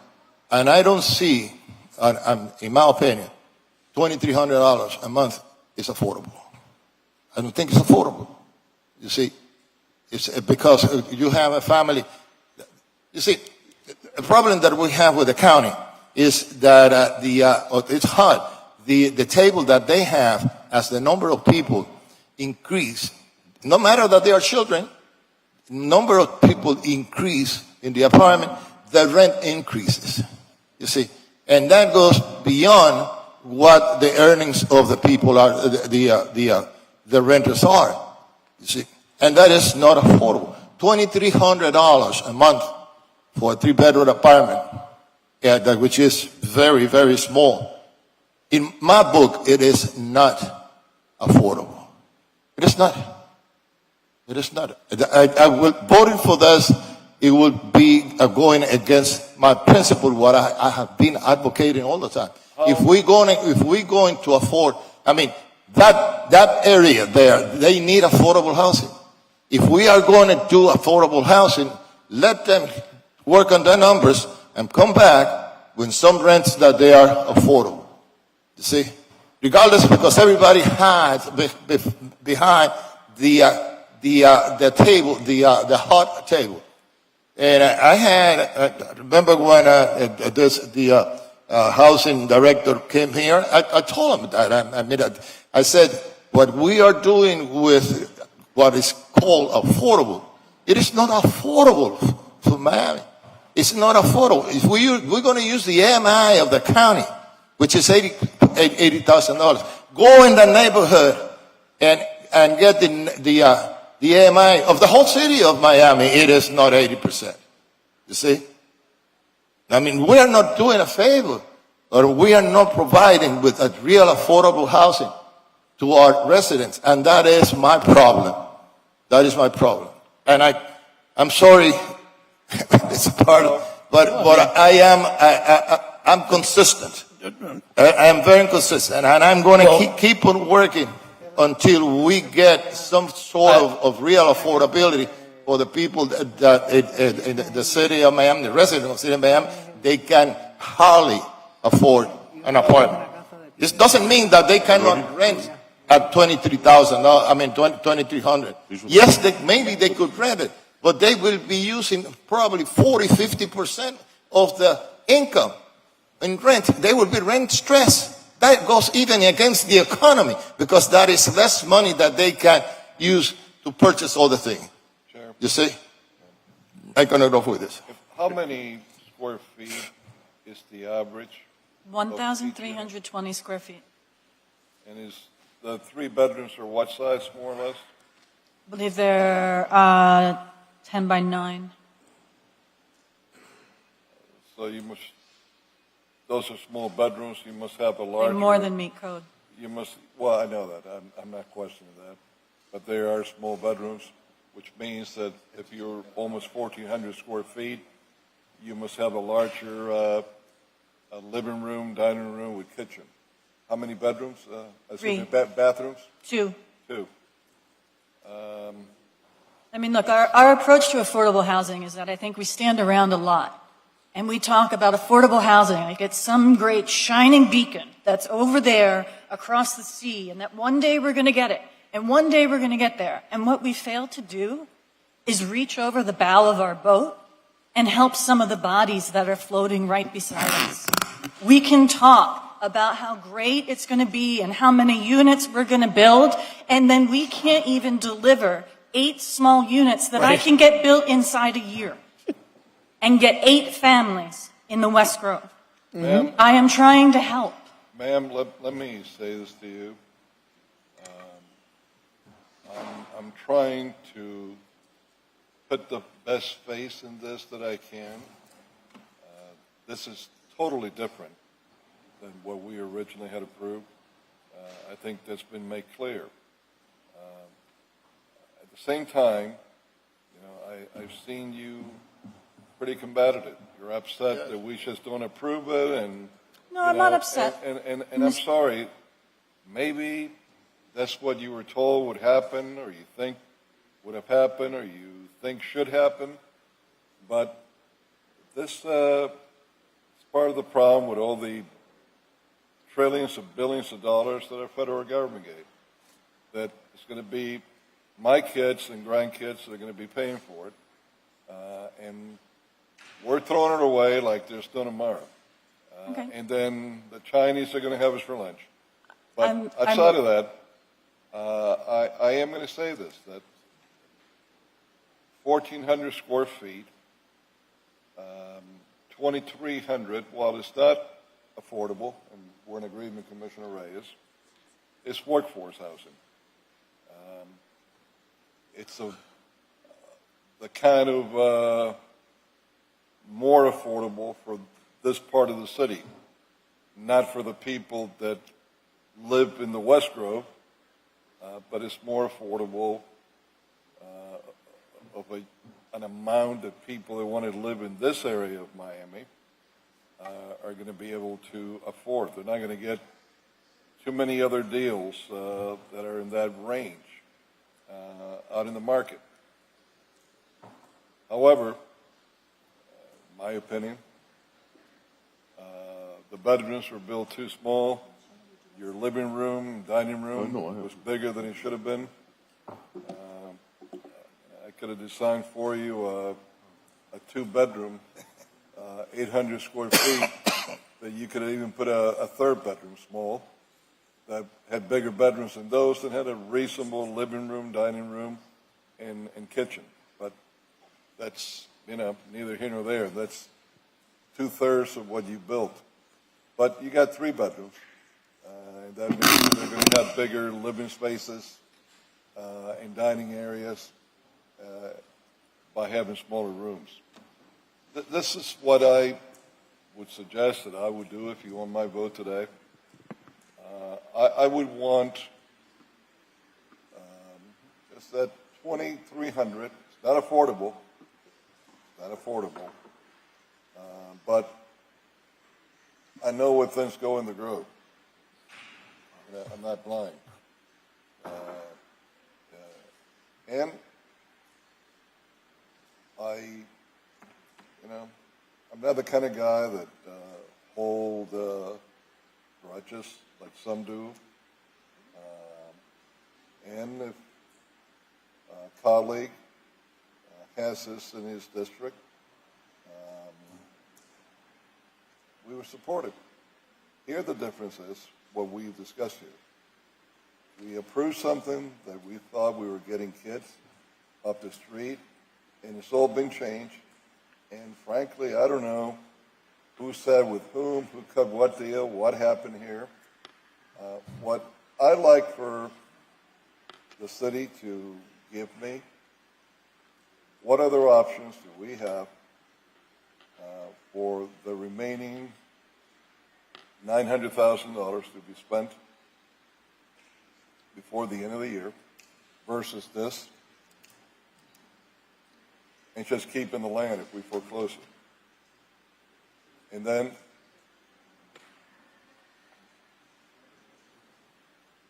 So I think the only real alternative option is to take the money. Obviously, if you were looking at an option beyond this one, and take it as revenue loss, because there's no way we're going to find a project within one meeting to allocate this to. Madam Chair. Because it has to be vetted through the Housing and Loan Committee. I mean, I have solution. I have solution, Madam Chair. Hold on. Commissioner Reyes. Yes. You see, when I was right. You see, because I have analyzed this. The biggest problem that I found out I have with this table. This table increases, the rent increases as the number of people comes in. That is, if 2 people that are making $40,000 each, which is a very good salary in the city of Miami, and if they come in and they try to rent at 80%, okay, once they have, that's 80%, it's $80,000, and they could afford it, and that's fine, with 1,600, 1,700. If they have 2 kids, if they have 2 children, the rent increases tremendously. It doesn't matter that they are in elementary school. You see, and this is my problem with this table. Now, I'm going to ask for this. I'm going to ask for a covenant that the children will not be counted according to this table. You don't count the children when you are determining how much they're going to pay. You see, if it is a couple that has those children, 2 children, you just treat them as a couple, and that's it. What both of them are making, because you are including, even if it is a newborn, it is included as part of the income. That increases the rent.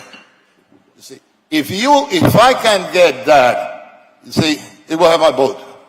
Because what I will not accept, and I will not accept that according to this table that I don't know who thought about it, and it comes from Washington, it's not done here, you see, and it's based on 79,400 AMI, which is not the AMI of the city of Miami, Liberty City, Alapata, and all those areas, and our hands are tied by that.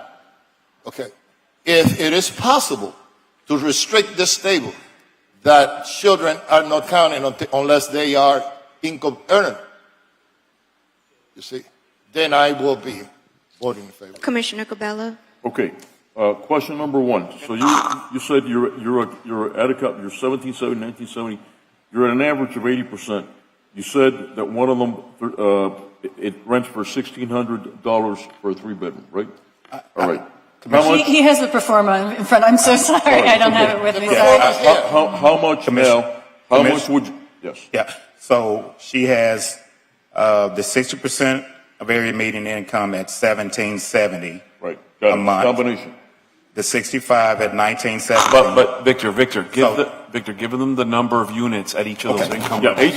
8 units at 1770, two at 1770, two at 1970, two at 2065, two at 2213. No, that's not the breakdown. So we have 1 unit at 1770. That's at 60% of AMI. Okay.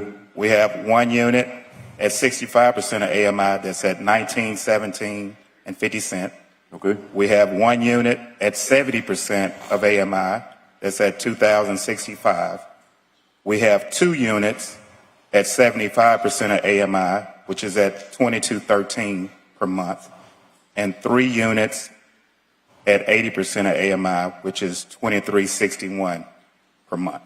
Okay.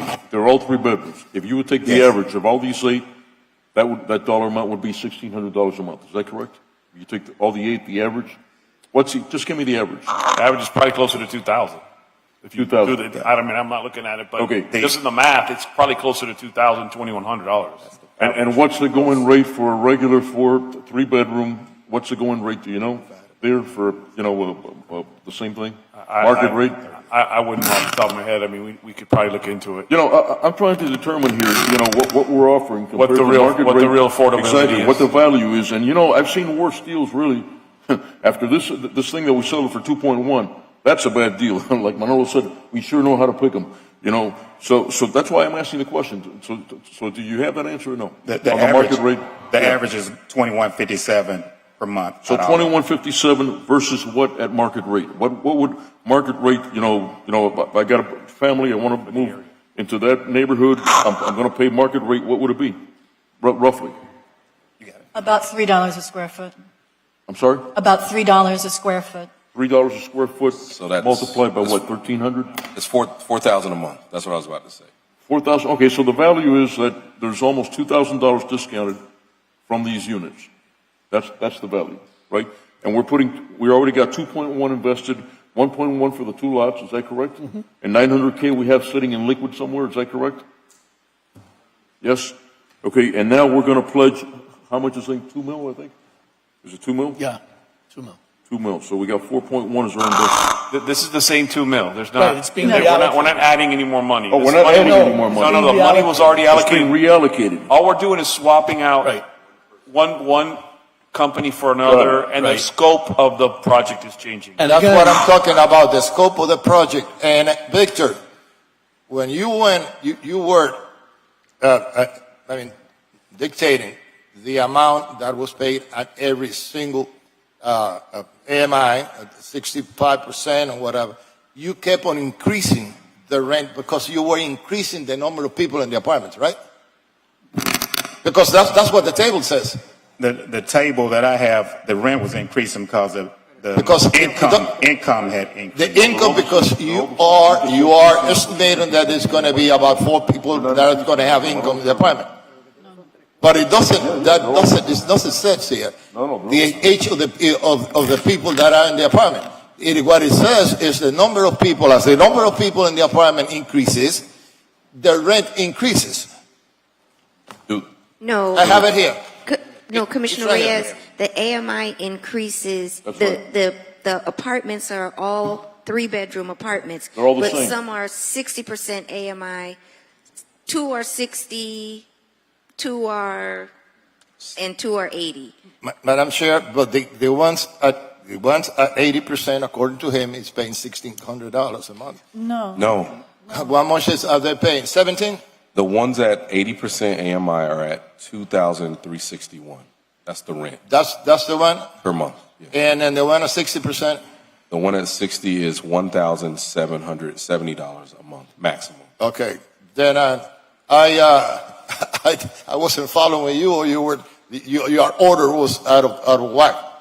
And but okay, there is another thing that it is, if you're going to follow the table, and they can do it, it is if the number of people that are living in the apartment increases, the rent increases, according to this table. If you are going to guide yourself by this table, you can increase the rent even at 60% AMI, because the number of people are counted. And what I'm asking is that the number of children that they are not income earners will not be counted. Okay. They will not. No, but not. We need a covenant on that, because the table would say it. No, well, no, that's not correct, Commissioner Reyes. Children do not, the only folks that count as income earners are folks that earn income, not children that are not employed. I believe our CFO wants to say, I believe our CFO wants to say something. Yes, but let me say, I'm reading from the table. It says, income limit by number of persons in household.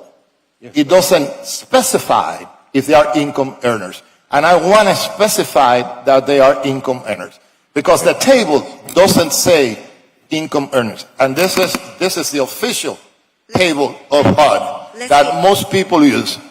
Let's hear from the CFO. Larry Spring, Chief Financial Officer, through the chair. Commissioner, with regards to these units, the restriction that is being applied is you have all 3 bedrooms, and the restriction is a income restriction. It's not speaking to the number of dwellers. That's what's in our deal. Okay. I'm talking about, so that's an answer specific to this deal. But your answer, I'll address your, yes, HUD tables, HUD puts out income limitations that are a couple of things, income and household size. Yes, if you have a larger household, HUD allows for there to be a larger rent maximum, and that's what you're looking at on the chart. However, this deal is strictly set by, it's 3 bedrooms, 2 baths, okay, and only set by the income. I want that in writing, that this table, because she brought this table up, you see, and I don't want this table to be used. So that table is the federal government. I know that table. We cannot, and I want to address that question. We cannot just change the requirements. Those are federal requirements, and if we're getting federal money, that is the guidelines that we must abide by. Then it is. You and I have talked about this in the past. Absolutely, and you and I agree that this table is wrong. This table is wrong. The city of Miami's median income is less than that of the county. Absolutely. For certain, and even less in certain areas around the city. We fully agree with you on that. Myself, Victor, we've actually had this conversation 100 times with the chairwoman about working through different scenarios on how we leverage all of our tools in order to end this conversation. Okay. The rent limit is based on income. On income only, not size, not no income, not a number of people in the bedrooms. Not a number of people in the apartment. Not on a number of people. Only on income. It's going to be 60%. It's going to be 70% and 80%. Bedroom size and the income limit. So these are all 3 bedrooms, and we said 60. The units range from 60% AMI to 80% AMI. Okay. I have a motion and a second. All in favor? Aye. And Mr. City Manager, in the future, if there's a way to explain these more thoroughly in briefings, it would be incredibly appreciated. I mean, typically in briefings, what happens, and I mean, you've all been part of briefings, right? We go through each agenda item. We do a general overview, because if we went in that kind of level of detail for every item, briefings would take 6 hours. So we do sort of a brief overview, and in the end, in some cases, your individual staffs will review the agendas deeper and then come up with additional questions if necessary. Noted. In this particular case, somehow there was a disconnect relative to that this was a transfer, right?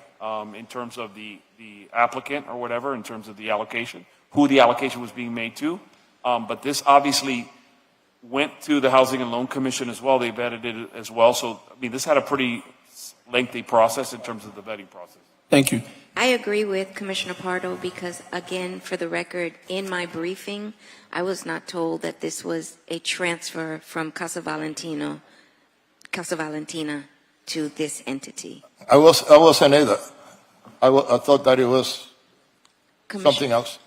My apologies, Chair. Just for the record, I have the vote as 4-1 with Commissioner Correa voting no. Is that correct, sir?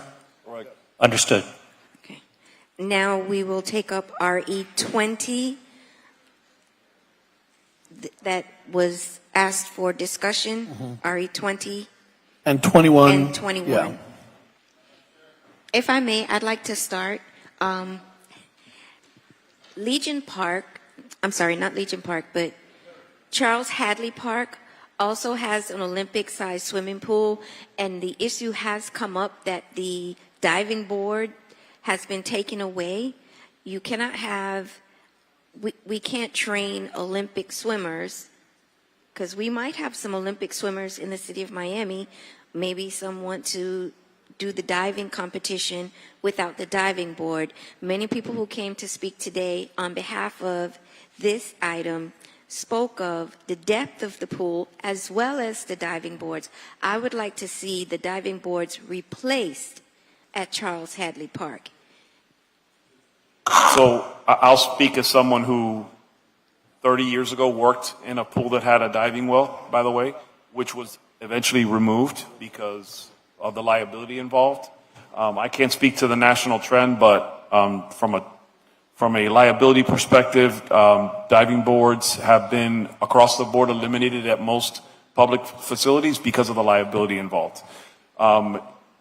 Unless you have a training facility specific to diving, which typically that's where diving occurs, I wouldn't recommend as your city manager to have a diving board at a pool because there's a tremendous amount of liability involved in that. That's my recommendation. We could we could eventually talk about doing a facility that specifically would cater to that. I don't have an issue with that, but if you have a public pool that has open swim and everything involved, a diving board is a very risky proposition. Yes, it is. Madam Chair? Commissioner Reyes? Yes, I agree that it is about time that this pool is built. You know how I feel about park and about pools. You see, built, I know, the city, in my district, we built an Olympic-sized pool, and right now in another park, we built a pool. I believe that the residents deserve, you see, a bigger pool, and I'm all for it. But I have a little problem, and my problem is the contractor. That's my problem. A contractor that has been picked, which is RDC. You see, RDC was the same contractor that built the pool in Shenandoah. And because of negligence, that couple of fires started, electrical fire started. The city had to work on it. The city had to pay for it. We asked for them to reimburse, pay for those events that were their fault, and they haven't paid us. If this is going to be the contractor, I will respectfully ask that we place a limit that they don't get this contract unless they pay for what they did. And that is my only problem, Mr. City Manager, with the contractor that you are employing for Derrick Pool. I agree in the size, and I am very enthusiastic about the pool and all of that. But we want the city of Miami make whole.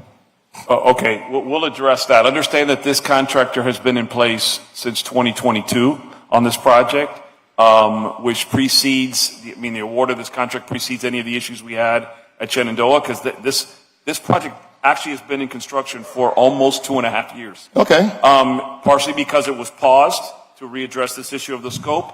So unfortunately, the contractor has been on this job for a considerable amount of time, which predates the issues we have with Shenandoah. Sir, if I may add, I gave you a directive to do and use all means for the city to recoup the money that was spent, and nothing has been done. Okay? And nothing has been done. You see, what I'm trying to protect is the interest of the city of Miami here. Okay? And I don't know how we're going to do that. But this contractor that has been already picked owes the city of Miami money, and you have not done anything to collect it. And I want to know, what can we do legally, Mr. City Attorney? We will work with the administration as far as determining what that amount of money is, and then, do whatever. The instruction was to take any and all means to collect and make it right, and we'll do that. So. And to finish, I will co-sponsor that pool. I co-sponsor because the resident deserves it. Okay, but this guy has to pay the city. I have a couple of questions on this, Chair. Commissioner?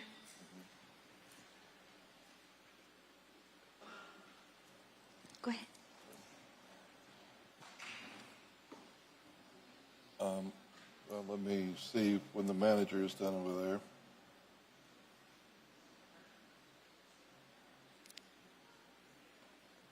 Mr. Manager? Mr. Manager. There's almost $3,250,000 extra dollars that has to be allocated. Where's the money coming from?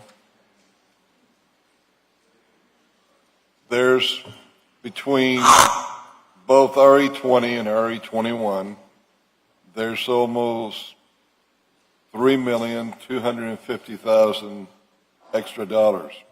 Where's the money coming from?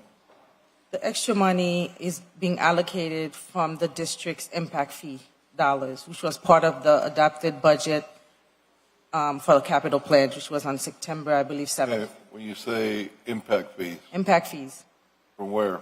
from Parks impact fees. Everybody, on an annual basis, all the district gets an allocation of the park impact fees for their district. He's using his district's portion for the park. Well, if that's the case, then that's fine. But what is my portion? What is the portion for the rest of us They for were this all- fiscal year? They were all equal. I'm trying to remember. I believe it was about 4.7 million, but I can double check that. That went to each district. Okay. All right. Do I have, Yeah, do but I let me have a- double check the numbers and I'll verify them. do I have a motion? I'll make the motion. I have a motion and a second. Second. I'm sorry, is that motion for RE 20 and 21? Yes, Get together. yes. I have a motion and a second. All in favor? Aye. Motion carries unanimously. Mr. City Attorney, would you please read the emergency ordinance title for the record? Yes, Madam Chair. EM1, an emergency ordinance of the Miami City Commission amending Chapter 36, Section 36-4 of the Code of the City of Miami, Florida, as amended, titled Noise, Operation of Radios, Phonographs, or Other Sound-Making Devices, Bands, Orchestras, and Musicians generally. And Chapter 36, Section 36-5 of the Code of the City of Miami, Florida, as amended, titled Noise, Same, Hours of Operation of Jukeboxes, Radios, etc., exemption for events on city-owned property, relaxation, to create a pilot program for the Wynwood Neighborhood Revitalization District 1, NRD 1, using decibel reading with a base dBc of 68, creating scaled violations and requiring open-air venue noise attenuation devices, containing a severability clause and providing for an effective date. Do I have a motion? Motion. I have a second? Second. I have a motion and a second. All in favor? Aye. Motion carries unanimously. Mr. City Attorney, would you please read the title into the record Again, yes, ma'am. again? Yes, Madam Chair.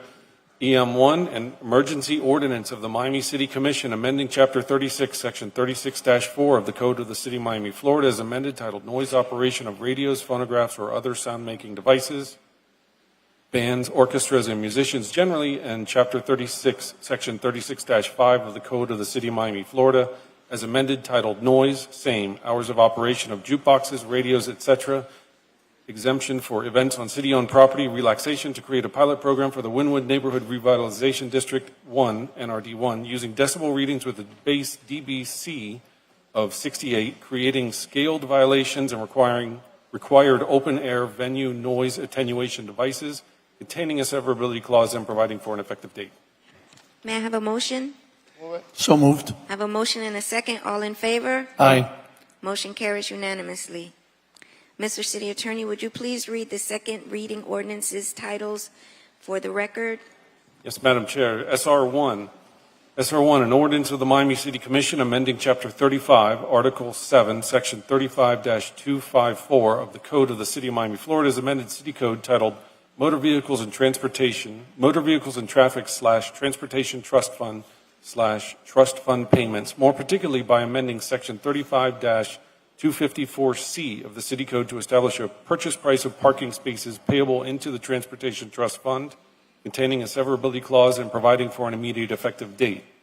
SR2, an ordinance of the Miami City Commission amending Chapter 40, Article 4, Division 3 of the Code of the City of Miami, Florida, as amended City Code titled Personnel, Pension, and Retirement Plan, City of Miami General Employees and Sanitation Employees Retirement Trust, more particularly by amending Section 40-241 of the City Code titled Definitions to define the Rule of 80 and clarify the applicability of certain provisions, and Section 40-255 of the City Code titled Benefits, pursuant to Resolution Number R24-0147, adopted April 25th, 2024, to include a 2.5% and 3% multiplier for those hired on or after October 1, 2010, based on the Miami General Employees American Federation of State, County, and Municipal Employees Local 1907 Collective Bargaining Agreement for October 1, 2023 through September 30, 2026, and to update the City Code to comply with earlier ratifications of collective bargaining agreements and City Code amendments, specifically Resolution Number R110364, adopted on September 15, 2011,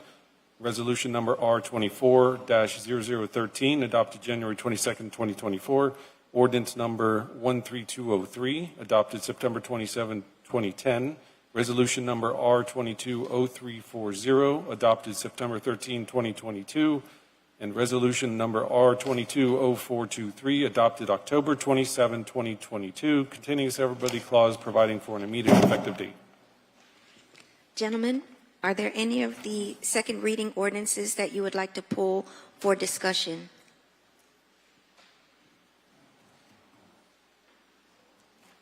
If you could give us Take your time. a couple of minutes. Thank We've you. lost Commissioner Reyes. I'd like Okay. to make sure he's okay with these items.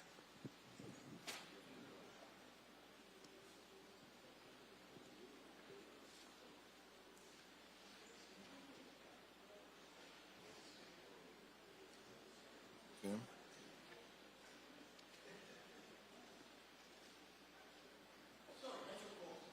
I understand. We are on our second reading ordinances, SR1 and SR2. Would you like to pull any for discussion? No, ma'am. Anyone? May I have a motion? Move. I have a motion and a second. All in favor? Aye. Motion carries unanimously. Mr. City Attorney, would you read the first reading ordinances title for the record? Yes, Madam Chair. First reading ordinance is FR1. An ordinance of the Miami City Commission amending Chapter 2, Article 4 of the Code of the City of Miami, Florida, as amended City Code titled Administration Departments to be consistent with current practices and departmental updates by amending Division 9 titled Community and Economic Development Department to be titled Housing and Community Development. Further amending Division 13 titled Reserve to add Section 2-526 to 2-528, thereby establishing the Department of Economic Innovation and Development. Further amending Division 14 titled Personnel Management Department to be titled Human Resources. Further amending Division 16 titled Miami Office of Sustainable Initiatives to be titled Resilience and Sustainability, containing a severability clause and providing for an effective date. FR2, an ordinance of the Miami City Commission amending Chapter 62, Article 6, Section 62-22 of the Code of the City of Miami, Florida, as amended City Code titled Planning and Zoning, Zoning and Planning Fees, Schedule of Fees, to allow the fee schedule to be adopted by resolution of the City Commission, containing a severability clause and providing for an effective date. FR3, an ordinance of the Miami City Commission amending Chapter 62, Article 4 of the Code of the City of Miami, Florida, as amended City Code titled Planning and Zoning, Notice Generally, more particularly by amending Section 62-20 of the City Code titled Same Types to provide for clarification regarding required mail and courtesy notifications containing a severability clause and providing for an effective date. FR4, an ordinance of the Miami City Commission amending Chapter 35 of the Code of the City of Miami, Florida, as amended City Code titled Motor Vehicles and Traffic, including but not limited to Section 35-1 titled Definitions, defining curb loading zones, freight or commercial curb loading zone, parking enforcement specialist, and smart loading zone. Section 35-4 titled Hitchhiking, revising the language to account for current day ride-hailing services.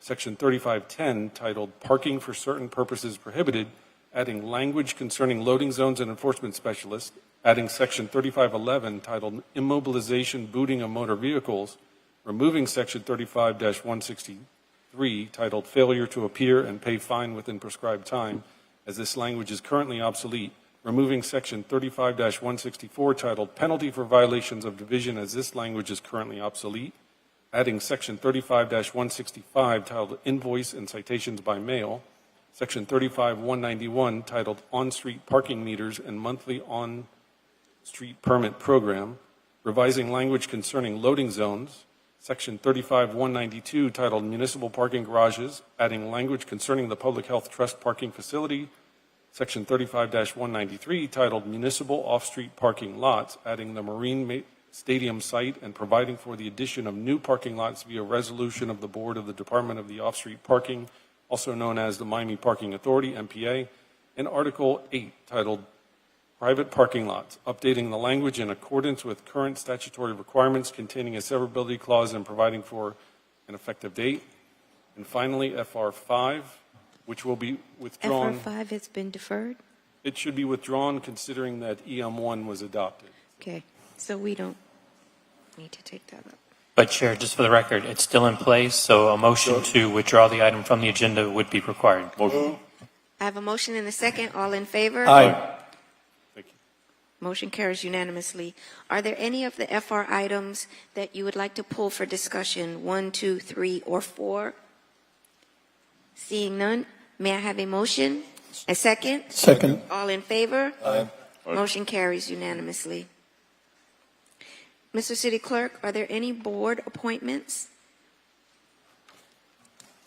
Yes, thank you, Chair. BC 11, Finance Committee. The City Manager will be reappointing Erica Pasquale. May I have a motion? Move. I have a motion and a second. All in favor? Aye. Motion carries. That concludes the boards and committees. Thank you, Chair. Thank you. Madam Chair, I've got a pocket item. This is on the as a petition. I think you have a copy of Wyson? Yes, sir. Mr. Yeah. City Attorney, would you please read the pocket item in for the title for the record? Yes, Madam Chair. Pocket item, a resolution of the climate. Okay, this would be a resolution of the City of Miami urging the City of Miami, pursuant to a resolution of the Climate Resilience Committee, to pass a resolution urging Miami-Dade County to postpone the decision on the location of the new waste-to-energy incinerator to allow more time for public engagement and solutions and directing transmittals. Yeah, what I'm concerned, I'm sorry, just real quick, what I'm concerned about is the second, number 2, that urges the city to request county to conduct a detailed cost analysis for all 34 municipalities affected. I need to open the floor for public comment. If there's anyone here that would like to speak on behalf of this item, good afternoon. Almost evening. Stephen Leitner, 1131 02nd Street, Bay Harbor Islands. Thank you for considering this.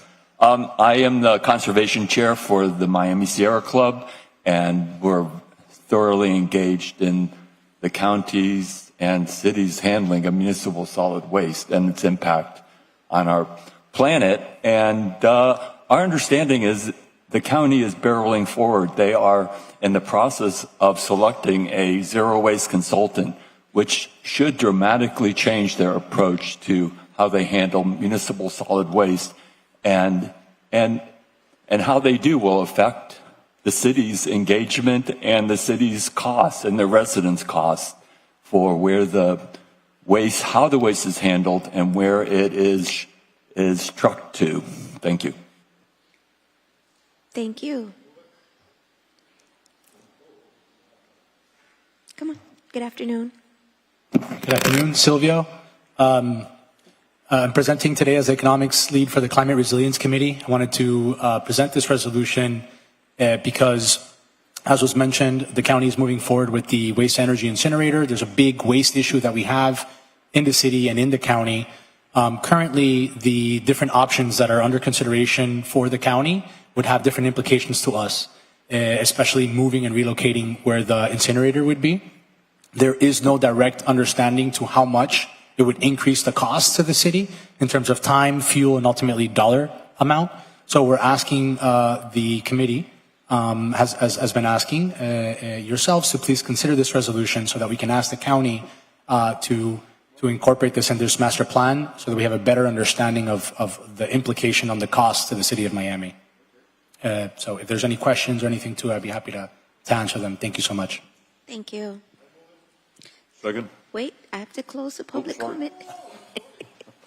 Seeing no one else for public comment, I'd like to also be seen as a sponsor for this item. I'd like to also be added. Yeah. All of us. I have a motion and a second. All in favor? Aye. Motion carries unanimously. Thank you.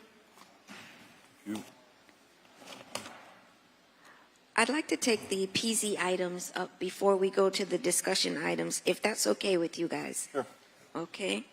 Mr. City Attorney, would you please read the titles of the PZ items into the record? Yes, Madam Chair.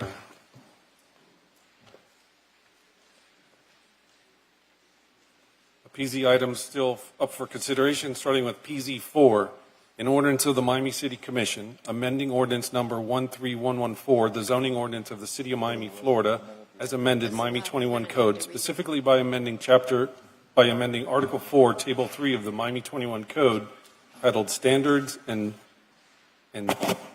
Tables, Building Function Uses, to permit recreational facility uses and community facility uses in CS, Civic Space Transect Zones by right, and to amend Article 10, specifically Section 10.1.4, titled General Requirements, and Table 15, titled Specific Sign Design Standard C, to allow for certain illuminated signs in CS, Civic Space Transect Zone by right, making findings containing a severability clause and providing for an effective date. A substitution memo was submitted to the commissions, and a different item was considered by the Planning Advisory Board. So let me read the title of the proposed substituted amendment to PZ4, which is an ordinance of the Miami City Commission amending ordinance number 13114, the zoning ordinance of the City of Miami, Florida, as amended Miami 21 Code, specifically by amending Article 4, Table 3 of the Miami 21 Code, titled Standards and Tables, Building Function Uses, to permit recreational facility uses and certain community facility uses in CS Civic Space Transect Zones by right, making findings containing a severability clause and providing for an effective date. PZ5, a resolution of, no, I'm sorry, PZ5, PZ6. PZ9, an ordinance of the Miami City Commission amending the zoning atlas of ordinance number 13114, the zoning ordinance of the City of Miami, Florida, as amended by changing the zoning classification from CS, Civic Space Transect Zone, to T612O, Urban Core Transect Zone, open, for the southwestern portion of the property generally located at 980 MacArthur Causeway, Miami, Florida, more particularly described in Exhibit A, attached and incorporated, making findings containing a severability clause and providing for an effective date. PZ 10, an ordinance of the Miami City Commission with attachments amending ordinance number 10544 as amended the future land use map of the Miami Comprehensive Neighborhood Plan pursuant to small-scale amendment procedures subject to section 163.3187 Florida statutes by changing the future land use designation from medium-density multifamily residential to restricted commercial for the properties generally located at 625, 645, 675, 685, 650, 640, 630, and 626 Northeast 64 Terrace, and 635, 645, 655, 669, and 685 Northeast 64th Street, and from restricted commercial and medium-density multifamily residential to restricted commercial for the properties located at 610 Northeast 64 Terrace and 629 Northeast 64th Street, Miami, Florida, as more particularly described in Exhibit A, attached and incorporated, making findings and providing for an effective date. PZ 11, an ordinance of the Miami City Commission with attachments amending the zoning atlas of ordinance number 13114, the zoning ordinance of the City of Miami, Florida, as amended Miami 21 Code by changing the zoning classification from T5R Urban Center Transit Zone Restricted to T68L Urban Core Transit Zone Limited for the properties generally located at 625, 645, 675, 685, 650, 640, 630, and 626 Northeast 64 Terrace, and 635, 645, 655, 669, and 685 Northeast 64th Street, and from T5R Urban Center Transit Zone Restricted and T680 Urban Core Transit Zone Open to T68L Urban Core Transit Zone Limited and T680 Urban Core Transit Zone Open for the property located at 610 Northeast 64 Terrace, and from T5R Urban Center Transit Zone Restricted and T680 Urban Core Transit Zone Open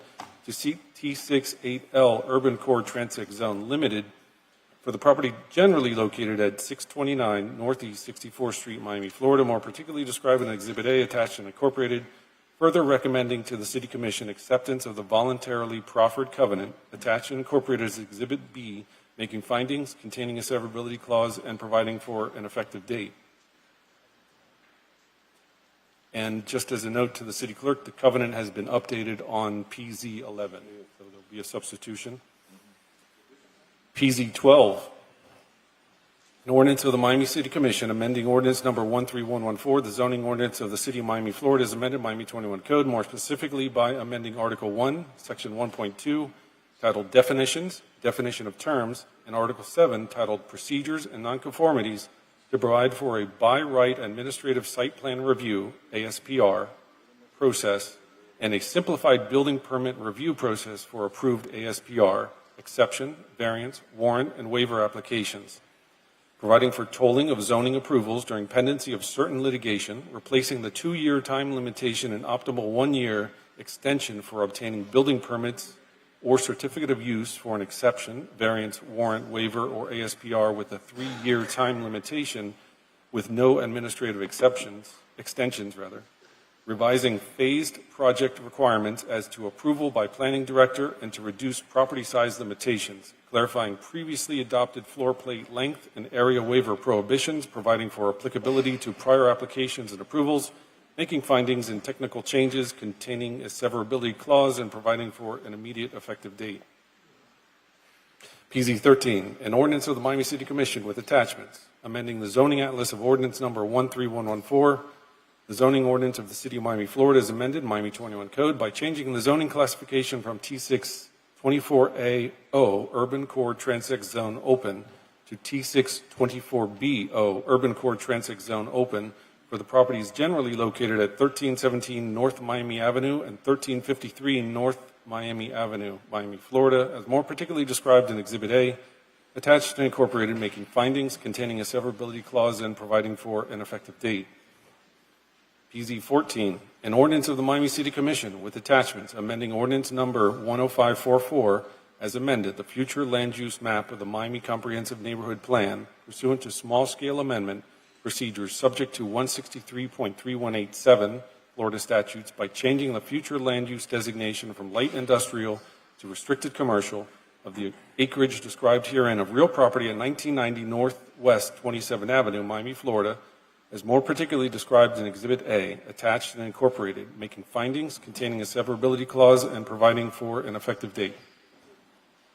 PZ 15, an ordinance of the Miami City Commission with attachments amending the zoning atlas of ordinance number 13114, the zoning ordinance of the City of Miami, Florida, as amended, Miami 21 Code, by changing the zoning classification from D1, Workplace District Transect Zone, to T612O, Urban Core Transect Zone Open, of the property generally located at 1990 Northwest 27th Avenue, Miami, Florida, more particularly described in Exhibit A, attached and incorporated, making findings containing a severability clause and providing for an effective date.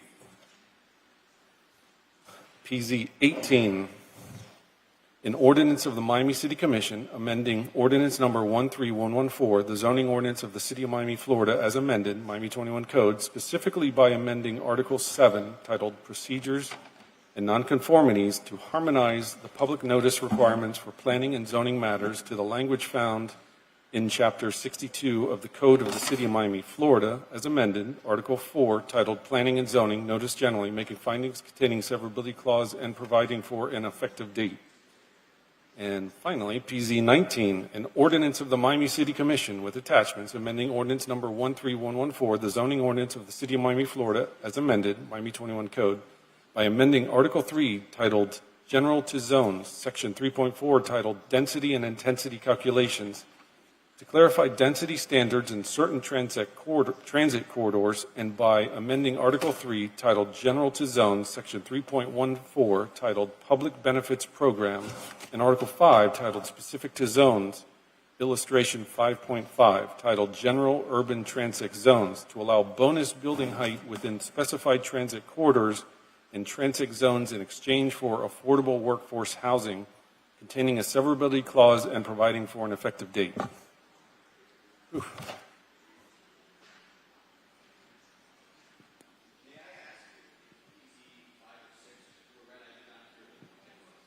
They're resolutions and do not need a title read. You're welcome, sir. Does that complete? That completes the PZ items. Gentlemen, are there any of the PZ items that you would like to pull for discussion? PZ4. PZ4. I'd also like to pull out PZ19. PZ19.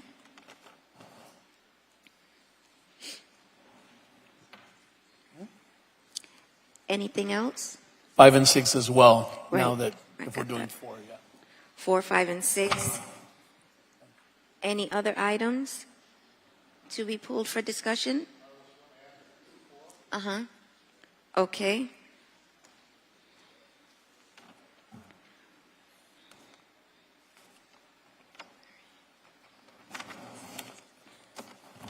Commissioner Carollo, any items?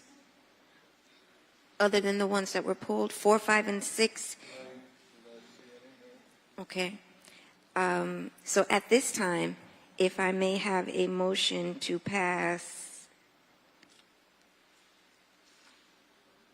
PZ 7, PZ 9, PZ 10, 11, 12, 13, 14, 15, and 18. Motion. And again, just to state for the record, PZ 11 will be as amended. I have a motion and a second. All in favor? Aye. Motion carries unanimously. Now we will go to PZ 4 for discussion. Commissioner Pardo? Thank you. Listen, it's been a long day. I know we're all very, very tired. So I'm going to ask a big favor of my colleagues, and that is try to follow me as I'm connecting the dots here in what I'm about to say. This is very important to us because it's our district, and we get the emails, we get the calls, this is something that will not go away from our office or from this commission, because the residents of downtown are furious. What are they furious about? It started before my term. About a year ago, They go and they use Maurice Ferre Park on a daily basis. They walk their dogs, they play frisbee, they enjoy green space. That is what they would like to keep. And in fact, if you look at City of Miami Parks master plan, the number one highest priority is green space and public space in park. They see a gym, a circular gym, has been placed in the park. Their buildings have gyms. They didn't ask for the gym. And this was kind of like the straw that broke the camel's back. Because there had been a series of things where they felt their input was simply not even taken into consideration in any form. So they came here, they used the warrant process, they went to PZAB, they wanted PZAB 7-1. PZAB supported their point of view to get rid of the gym. They came before commission. We voted on this item. We voted 3-2 to remove the gym. That was the order. To this day, that's never been done. I want to take a second though, and I want to put the ballot, Chris, if you could, just because I want people to see why they're so furious and why they're so upset, because they feel that their government has been in some ways weaponized against them. They feel that putting a ballot question like the one that I'm about to pop up, hopefully.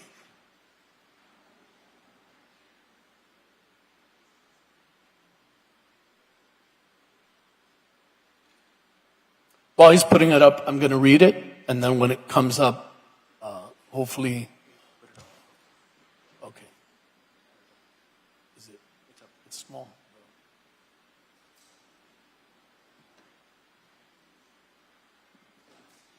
Oh, that screen's fine. Okay. So behind us, we can see it on our screen. I think it's not the same. But, there we go. If you read the ballot question, it's keeping installed outdoor gym equipment at Maurice A. Ferre Park. Shall the City of Miami keep already installed outdoor gym equipment, like in many of our parks at the city park located at 1075 Biscayne Boulevard, also known as Maurice A. Ferre Park, to enhance recreational facilities and promote community health and fitness for all of our residents? Downtown residents and the people that came here this morning to speak didn't see themselves. They're like, wait a minute, what happened to this doesn't talk that the residents, doesn't speak to the fact that the residents didn't want that equipment.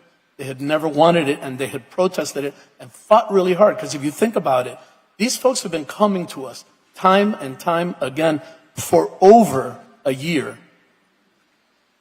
What's important about this question are two things. The plaintiffs hired attorneys. They sued on this question. They sued on the legality of this kind of question being too vague.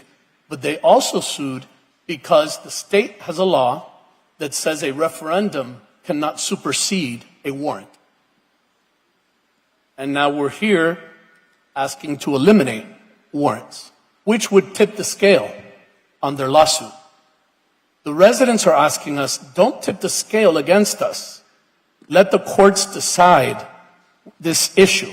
And they deserve that. They've worked really hard, and they're very passionate. And another problem here has been feedback.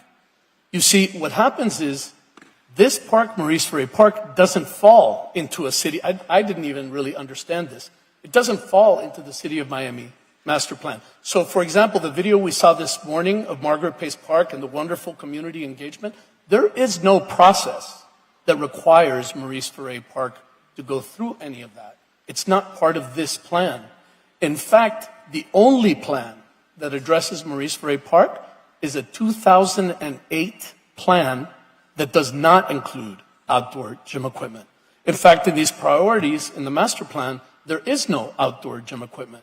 There's an indoor gym equipment as a low, medium priority. Eliminating warrants, doing that across the board for the entire city is just getting rid of a fail-safe that the residents feel protects them and was put in place to avoid situations just like this. I mean, we have a great parks director, we have a great city administration, our parks department does a wonderful job of soliciting feedback, but what if that were to change? What if that changed? What if they had a situation like what just happened at Maurice Ferre? It would no longer have the ability to appeal or even get notice, and someone which they feel that not only has Commissioner Coro not listened to them, they feel he's berated them, he's insulted them, he's bullied them. And I mean, there are emails or stories, I mean, people show up and have said this here at public comment. So it's a strained, it's a difficult relationship. I'd like to ask the city attorney if there's any way possible to mediate or apply best efforts, because it is ridiculous that this is before us. And it is ridiculous that this has, risen to this level. And there is a valid point about streamlining the process for these things. But we're nowhere near there. Just to get rid of this outright would be really reckless in many ways for the residents of the city. So, I mean, they are the taxpayers. This is public land. We report to them. So what I'd ask you to do is please, if you're not going to deny this, defer it, but this should not be passed. I believe the city attorney wants to Yes. make a statement. I may have a surprising suggestion, but my recommendation, based on, number one, this is here on second reading. There have been some arguments made that the Miami 21 code requires 2 readings after going to PZAB. Notwithstanding the City Commission's precedent for perhaps more than 5 years or so, where the city has allowed items to go first reading, then PZAB, then to second reading. I'm sorry, I didn't hear you. Could you say that again? I didn't hear you. Oh, I'm sorry. I was just saying, notwithstanding the precedent that, the over 5-year precedent that the City Commission has in permitting items to go to be heard here first reading, then go to PZAB in between, and then hear the second reading, which is the posture of this item. Some arguments have been made that that doesn't follow the charter, or I'm sorry, the city code. I could argue with you that in fact it does comply, and there's a waiver of time limitations in this section as well. But in light of the fact that this item is postured in a litigation format, and that to me is really the only weakness on PZ4, my recommendation is that we reset this item, PZ4, to a first reading again, and then bring it back on December 12th as a second reading item. And perhaps in between first reading and second reading, some discussions could be made as far as if there is any resolution. I will say it'll be challenging because this is really, it's gym equipment or no gym equipment. So, but we're always willing to discuss. So my recommendation would be to reset it. And I also have to mention the other reason I wanted to reset it is because Substitution? We have offered a substitution. When the item went initially to City Commission, some of you were concerned with the signage, and it created confusion as to will there be another PAM sign in all city parks and stuff like that. So Planning Department decided that in order to allay those concerns and not hinder this piece of legislation, that they will come back with a separate piece of legislation to look at the on-site signage for city parks. So the substitution removes the sign changes in this item, and also it will, in addition, what this amendment does is there are, you want to explain it probably better than I? Yes, Madam Chair. So the substitution would also require the community facilities for libraries and for museums to be by warrant. Originally, it was all changing by right. So those facilities for community facilities would be by warrant for libraries and for museums. And so in light of those changes, we think it would be appropriate to reset it to a first reading, have a vote today, and then we'll resolve it on December 12th. Does it go back to PZAB? No, it would not have to go back to PZAB. It has been to PZAB. Even with the substitution? Even it went to PZAB with the substitution with this language, so it's in play. There's no more hindrances or pitfalls for this item. Mr. City Clerk, would I need a motion to accept the city attorney's recommendation to reset this PZ4 as first reading? Well, it would be a motion to pass this item on first reading as amended, pursuant to the substitution memo dated November 15, Okay. 2020. I wouldn't be in favor of passing any of this, Okay, just to be clear. I understand. I would proffer a motion to pass the city attorney's recommendation. So I have a motion. Do I have a second? Second. I have a motion and a second. Any further discussion? Yes, I quite don't understand what you just said, maybe because I'm not an attorney. But I'm going to give you my 10 cents of what I think about the warrants and the problem with the warrants. I have worked in about 11 parks in my district that have been redone, that built from scratch and rebuilt. And in every single one of them, I have problems with warrants. Every single one of them. And the problem is that you need a warrant for everything. Even the naming of the park. And the process delays the residents to enjoy the park close to 5 months. Close to 5 months. If we are going to revisit this, we have to revisit in a way that the process is expedited when there is city works or city projects. Expedited because it is ridiculous that when you have to move a tree, that the tree is in the middle of where the playground is going to be, you need a warrant and 5 months delay. That is ridiculous. And that's my problem. I don't want to take the warrant ability of people's ability to come and express their opinion. But I want to expedite those jobs that are going to benefit the community. You see? And the warning process will be totally revamped and done in a way that it will be expedited. I have one question for staff. Mr. Director, the warrant, removing the warrant requirement, does that take the residents' voice away in determining what happens in our parks? I know for my district, I have community meetings for everything.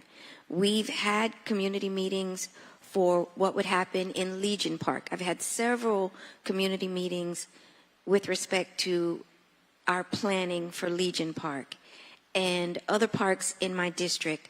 I'm not in favor of silencing the community. I heard a lot of public comments today that in taking this action, it would remove or it would take away the public's ability to speak on what happens in their park. I don't believe that to be true, but I want to hear on the record. Yes, Madam Chair, thank you.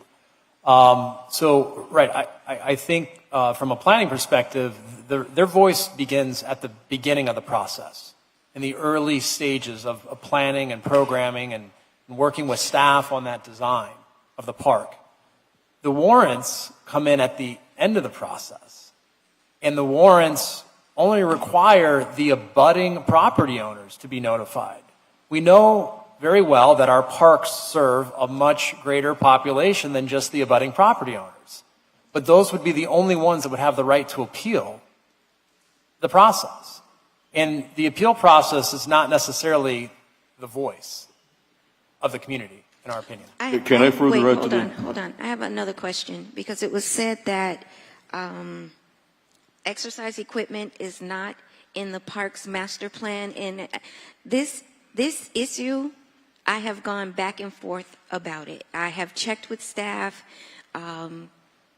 and I have checked with our parks director. because one of the things is exercise equipment is not in the Parks Master Plan. Is exercise equipment in our Parks Master Plan? Thank you, Madam Chair. Chris Evans, Parks and Recreation Director. It mentions the top priorities for residents. It mentions outdoor fitness. And then another portion of the master plan, it mentions ideal amenities that are in each type of park, whether it be a mini park, a neighborhood park, and a community park. Exercise equipment has been listed as an ideal feature of an ideal park that we would design. And our Parks Master Plan, the master plan is created with community input? Yes, ma'am. We've had 36,000 input into the residents' input into through a statistically valid survey of all residents in the city of Miami. Okay, one more. I have one more. For me, I don't know about my colleagues, but again, I'm going to say I am not clear what we do with the 80% of our electorate who voted to keep the gym equipment in the park. I do not understand. We have residents that are coming, they don't want this gym equipment in the park, but 80% of our electorate, including the residents of District 2, voted in favor of it. I may be swayed to change my mind had residents in District 2 voted against it. The question is not misleading to me, the question is not misleading, as well as, Commissioner Pardo, I know that you, because you are engaged with your constituency, the ballot question was explained to your if your district had voted against it, I would take a different position. But District 2 residents voted in favor of the gym equipment. I met a couple of residents from your district that live downtown. One nice gentleman I met while I was voting at the government center. And he said, I love it. I love the gym equipment. And he lives right there across the street. So what I am trying to accomplish now, through advice of council and staff, is the best way to honor the voters. That's what I'm trying to accomplish. I think Commissioner Cabela wanted to say something. Yeah, I wanted to make that point also, that to me, the way it was explained when I asked this, what does the warrant entail? And what you said to me was, David, that the warrant is basically the abutting property, the nearest property owners in front of that park are the ones actually that have the say. But behind that and around, those guys are, don't have a say. So, and when I see all these people here, I heard them. But I am in agreement with the chairwoman, and I heard your argument, by the way, and I voted with you in the beginning, I voted in your favor. But then when the referendum came and 80% of the district, in fact, voted for this, I have to ask myself the same question here, and then here's the thing, I believe your park, that's a regional park. That's what I believe. Okay? And then here's the thing. You got 4 or 5 buildings in front of that park. But to the south, you don't have anything to the south. You have I think the Intercontinental all the way to the south.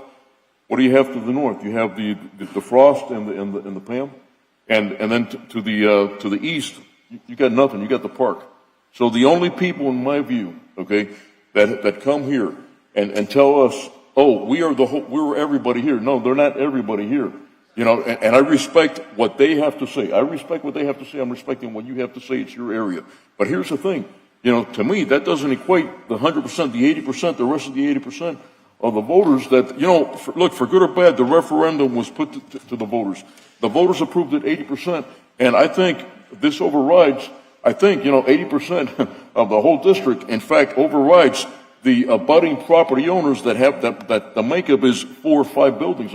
I mean, the math is simple. Even though they come down here in numbers, that doesn't mean, you got people working, you got people that can't spend all day here, because they show up and you always see the regulars here also, with all due respect, it's everybody's right to come here, but what about the rest of the 80% that already voted? This is my problem, and look, for me, I want to put this to bed because I think, and somebody said here that was on the the opposing side that doesn't want the gym equipment, they said, we've been wasting time, and it's true, we've been wasting taxpayer. How many meetings after the referendum have we had here? I lost count, and now we're going to do it one more time. We're going to do it one more time. You know what I mean? And then to spend another 3 hours with the same thing we already know. You know what I mean? And listen, I don't mean to offend anybody that's against the gym equipment. It's their opinion, and I respect it. But I think enough is enough. You know, and I just, in good faith, I cannot vote, honestly speaking, to take now the gym equipment away after the 80% have spoken. That's where I'm at, with all due respect, and those are my 5 cents, and I leave it there. Madam Chair? I think Commissioner Reyes would like to speak. Yes, there's a lawsuit. There's a lawsuit against, I don't know, it is trying to determine if we have the referendum has the power over, the decision of a warrant. There's a lawsuit that's going to be decided. You see? My opinion is that people spoke. Let's wait until the lawsuit, see what happened. And if we are going, I don't agree on doing away totally with the warrant process.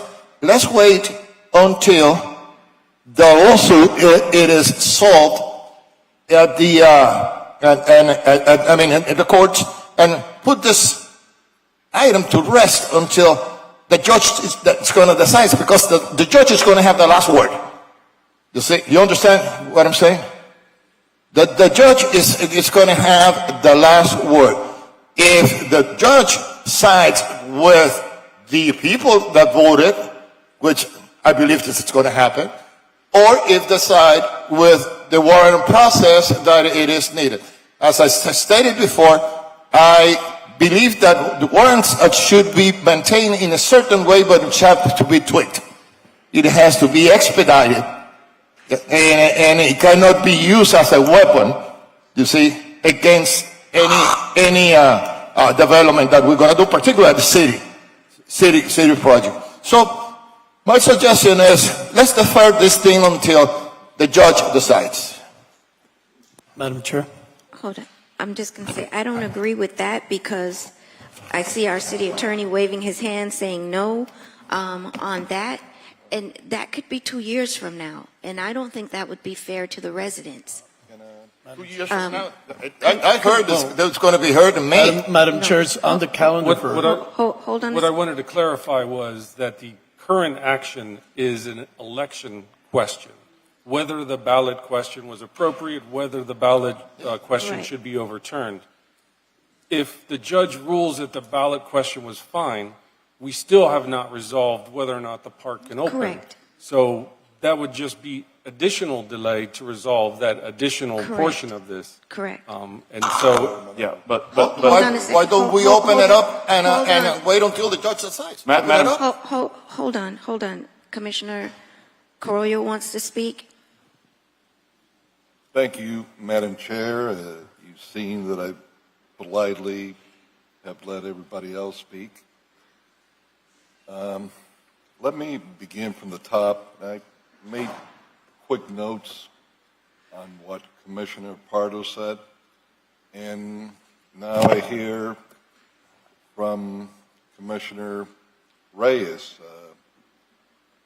And may I remind everybody that we voted for this 5-0 at the last commission meeting. Now, let me address the issue of the lawsuit. This is the biggest fraud put upon this city, this lawsuit. This lawsuit was instigated, pushed, and told to the people that were going to join it as plaintiffs, that Mr. Pardo stated to them that he was going to create a political action committee to pay for it, not to worry about the funding of it. He pushed for this lawsuit. He funded this lawsuit. And I'm going to deal with that lawsuit much more in detail comes December. So we could have a big ho, ho, ho. But this is the man that's created all this. He stands back like, I had nothing to do with this.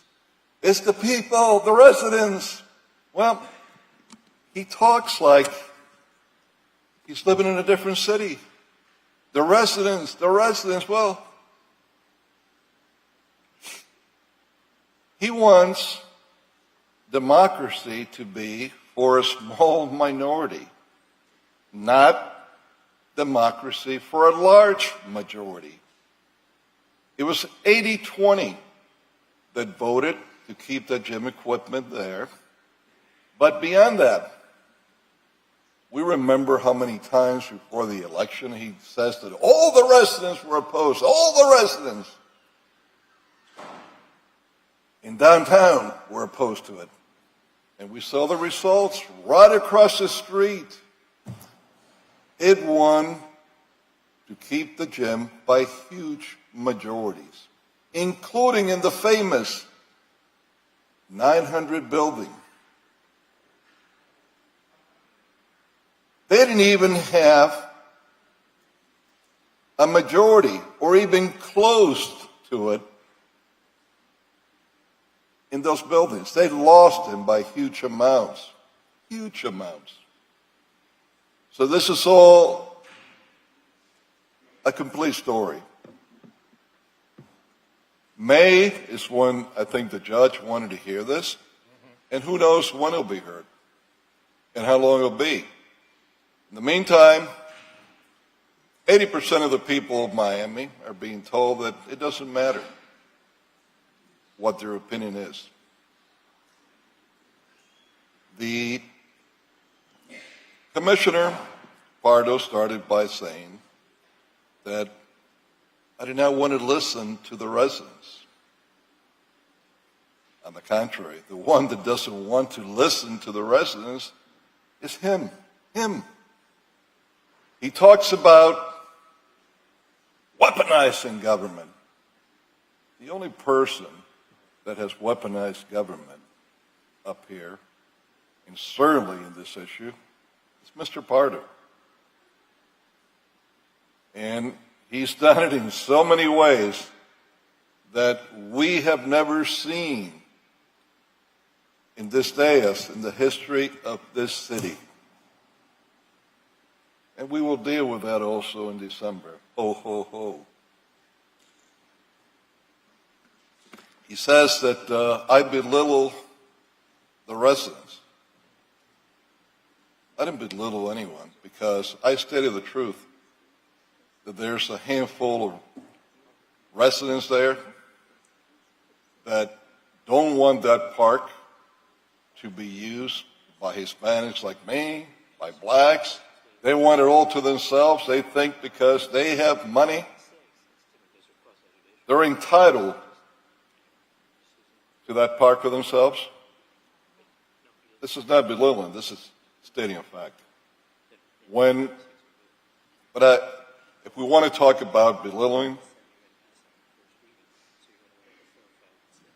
when the wife of the sculptor, one of the top 5 in the world, Jimenez Tereda came, that they were installing for the city, that we had it here for a year. 15 beautiful statues all through that park. That never happened before. But it was the president board of Bayfront Park that was able to accomplish it. And there were tens of thousands of people that came to see it. But in that first day, one of those residents that he claims had been belittled went to the wife of Mr. Jimenez Tereda to insult her. The woman started crying. She didn't know why this man was lashing at her and insulted her. He wanted to know how much of his taxpayers' monies were being spent in putting the sculptures there. And how much has Joe Carollo gotten? When a few days later, he found out just how famous the sculpture was. He went back to her. The woman was petrified of him. And he tells her, why did you go to Joe Carroy to bring the sculptures? Why didn't you go to Jorge Perez instead? So this is not about what we have done for this park. This is a personal vendetta by a small group. It started with one of his predecessors, and he's weaponized them even more so before. My wife, by some of these people, if we're going to be talking about belittling, they've accused her in emails and more that in the Dogs and Cat Sculpture Gardens and Walkway, where we spent under $900,000 to do 57 sculptures. Go to the county, and I don't know if there's any single sculpture that the county gets done for less than $500,000 to $1 million. We got 57 done for not even $900,000. But these people had the audacity to accuse my wife that she was getting money out of it. That there were contracts given by the city of Miami, by the Bayfront Park Trust to her and her company to get money from that. The poor woman, all she's done is work for the city for free, not for one darn penny. And this son of a gun with his little smirk has the audacity to talk about me belittling anyone. But I don't think anyone would have blamed me if I would have blasted that son of a gun, that lying son of a gun, making those statements. Our employees, the same small group of people, handful, insult them every day. If they hear them speak Spanish, they start screaming at them, speak English. Their whole joy when they wake up in the morning is walking through the park to see if there's anything they could complain about that's wrong.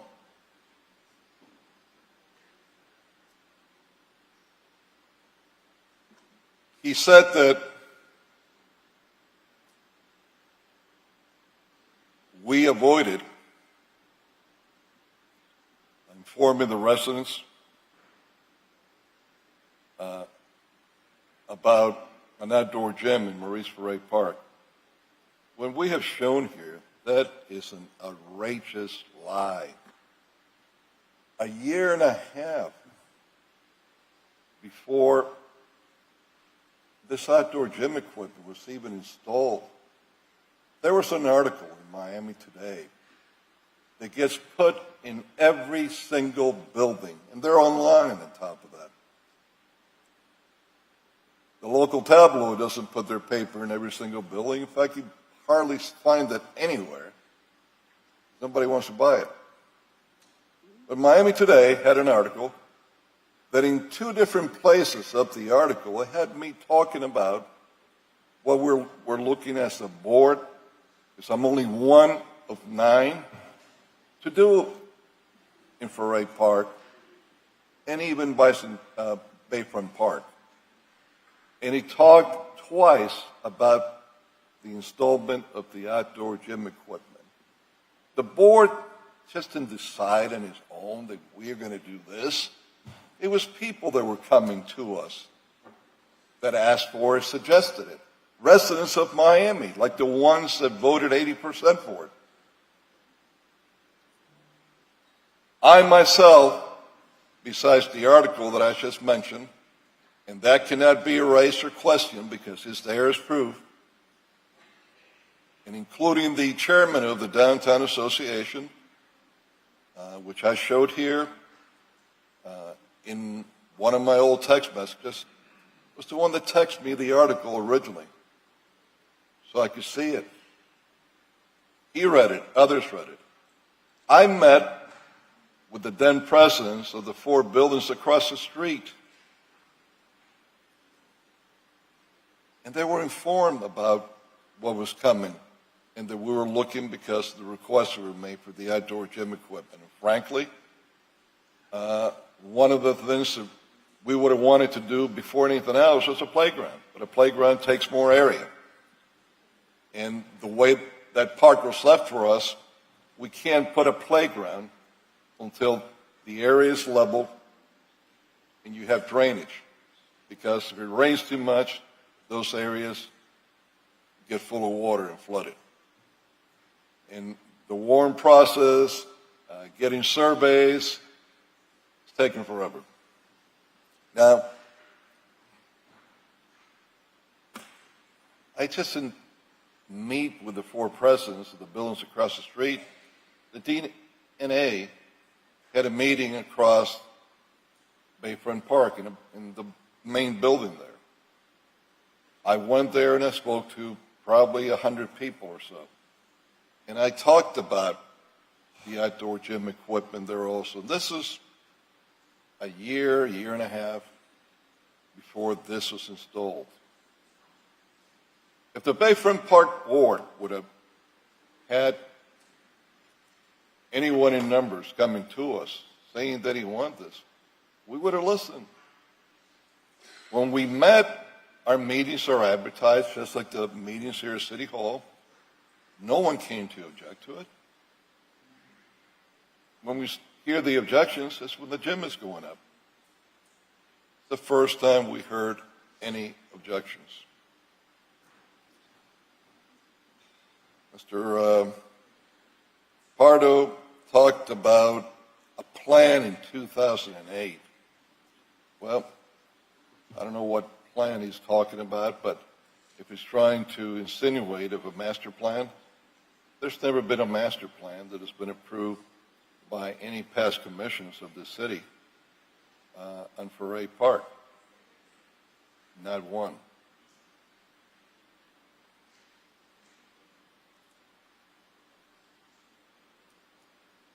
You know, maybe the form of democracy that, and transparency that Mr. Pardo wants is the one that he's been playing with this commission to take up so much more of our time in meeting after meeting.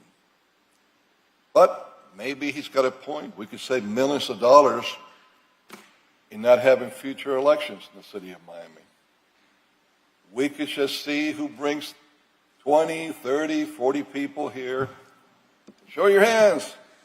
And that's it. That's how we'll have elections. We'll save millions of dollars. But he knows well, just like he's done in the past, that the group of 31 that was counted here today, for the most part, most of those people, is this core group of campaign supporters. Many of them are the same ones that you see time and time again. These people just didn't come because they decided to get up that morning. For the most part, they came because Mr. Pardo and his office have been working them to come and come. And you notice that most of them spoke not on one issue, they spoke on 2. That's what he asked them to do. The 2 issues he had an interest in. So, if you think that I'm going to be impressed by 31 people, frankly, sir, I'm much more impressed by 80% of the vote of thousands of people that voted for this. And if I would have had 80%, if I would have had even 51%, 50 plus 1, they would have said no, they didn't want the gym equipment, I would have accepted it because that's democracy. That's how it works. But to come after you spent thousands of dollars with the help of your ally that you go to see how they could smear me, smear the trust, attack us, see what stories could be put in the morning to give you some wind in your back. To come after an election after you spent weeks and weeks trying to make this into a referendum against me. Well, this had nothing to do with me. I was one vote within that board to approve this. And now, after you lose, you're not happy with the wording. Well, the wording is so simple, a child can understand it. And now, after everything we got through, we got to wait, the courts with the lawsuit that you're the one that instigated, you're the one that raised money for. By the way, how many of you know security guards that have such an interest in the outdoor gym equipment, especially when they don't make much, especially when even the address they put in the political action committee for the security guard shows they live in a very humble place? How many of you know a security guard that could afford to give $2,000 from his own pocket, not somebody that put it in his pocket so he could give it instead to a political action committee?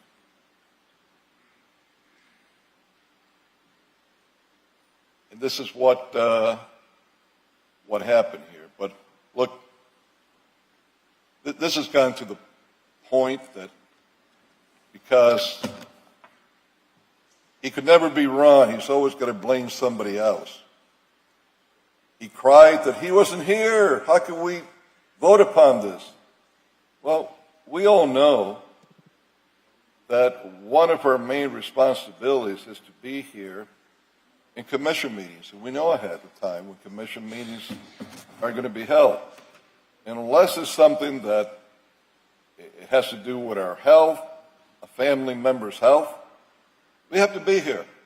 That takes priority over anything else. But then Mr. Pardo, he wasn't here, of course. The local tabloid won't touch that, especially in today's story. Why he wasn't here? Because he wanted to go to Eurovision and party for 3 days in Sweden. Well, that's great. He's a party animal. But then, don't cry because you weren't here. Don't cry because you came back, and I guess you were still jet lagged for all those weeks, and you didn't do what you were supposed to do. You bring it back to a rehearing. Now, Mr. Pardo, you've gone in the attack on me every which way. You're trying to destroy me and anyone that you can to see if by destroying other people and defaming other people, you could scratch me. But I'm looking you right in the face, and I see finally the smirk went away. I'm not where you used to, that you could defame, you could attack, and I'm going to sit back and take it. I have sit back and try to behave as professionally as I can with you, but your games stop here today. Any way you want it, I'm going to give it to you tenfold. Here, outside of here, any radio program, any TV, anywhere you want. You're the biggest fraud that's hit this city and the biggest fake. And we'll deal with that in December, Mr. Pardo.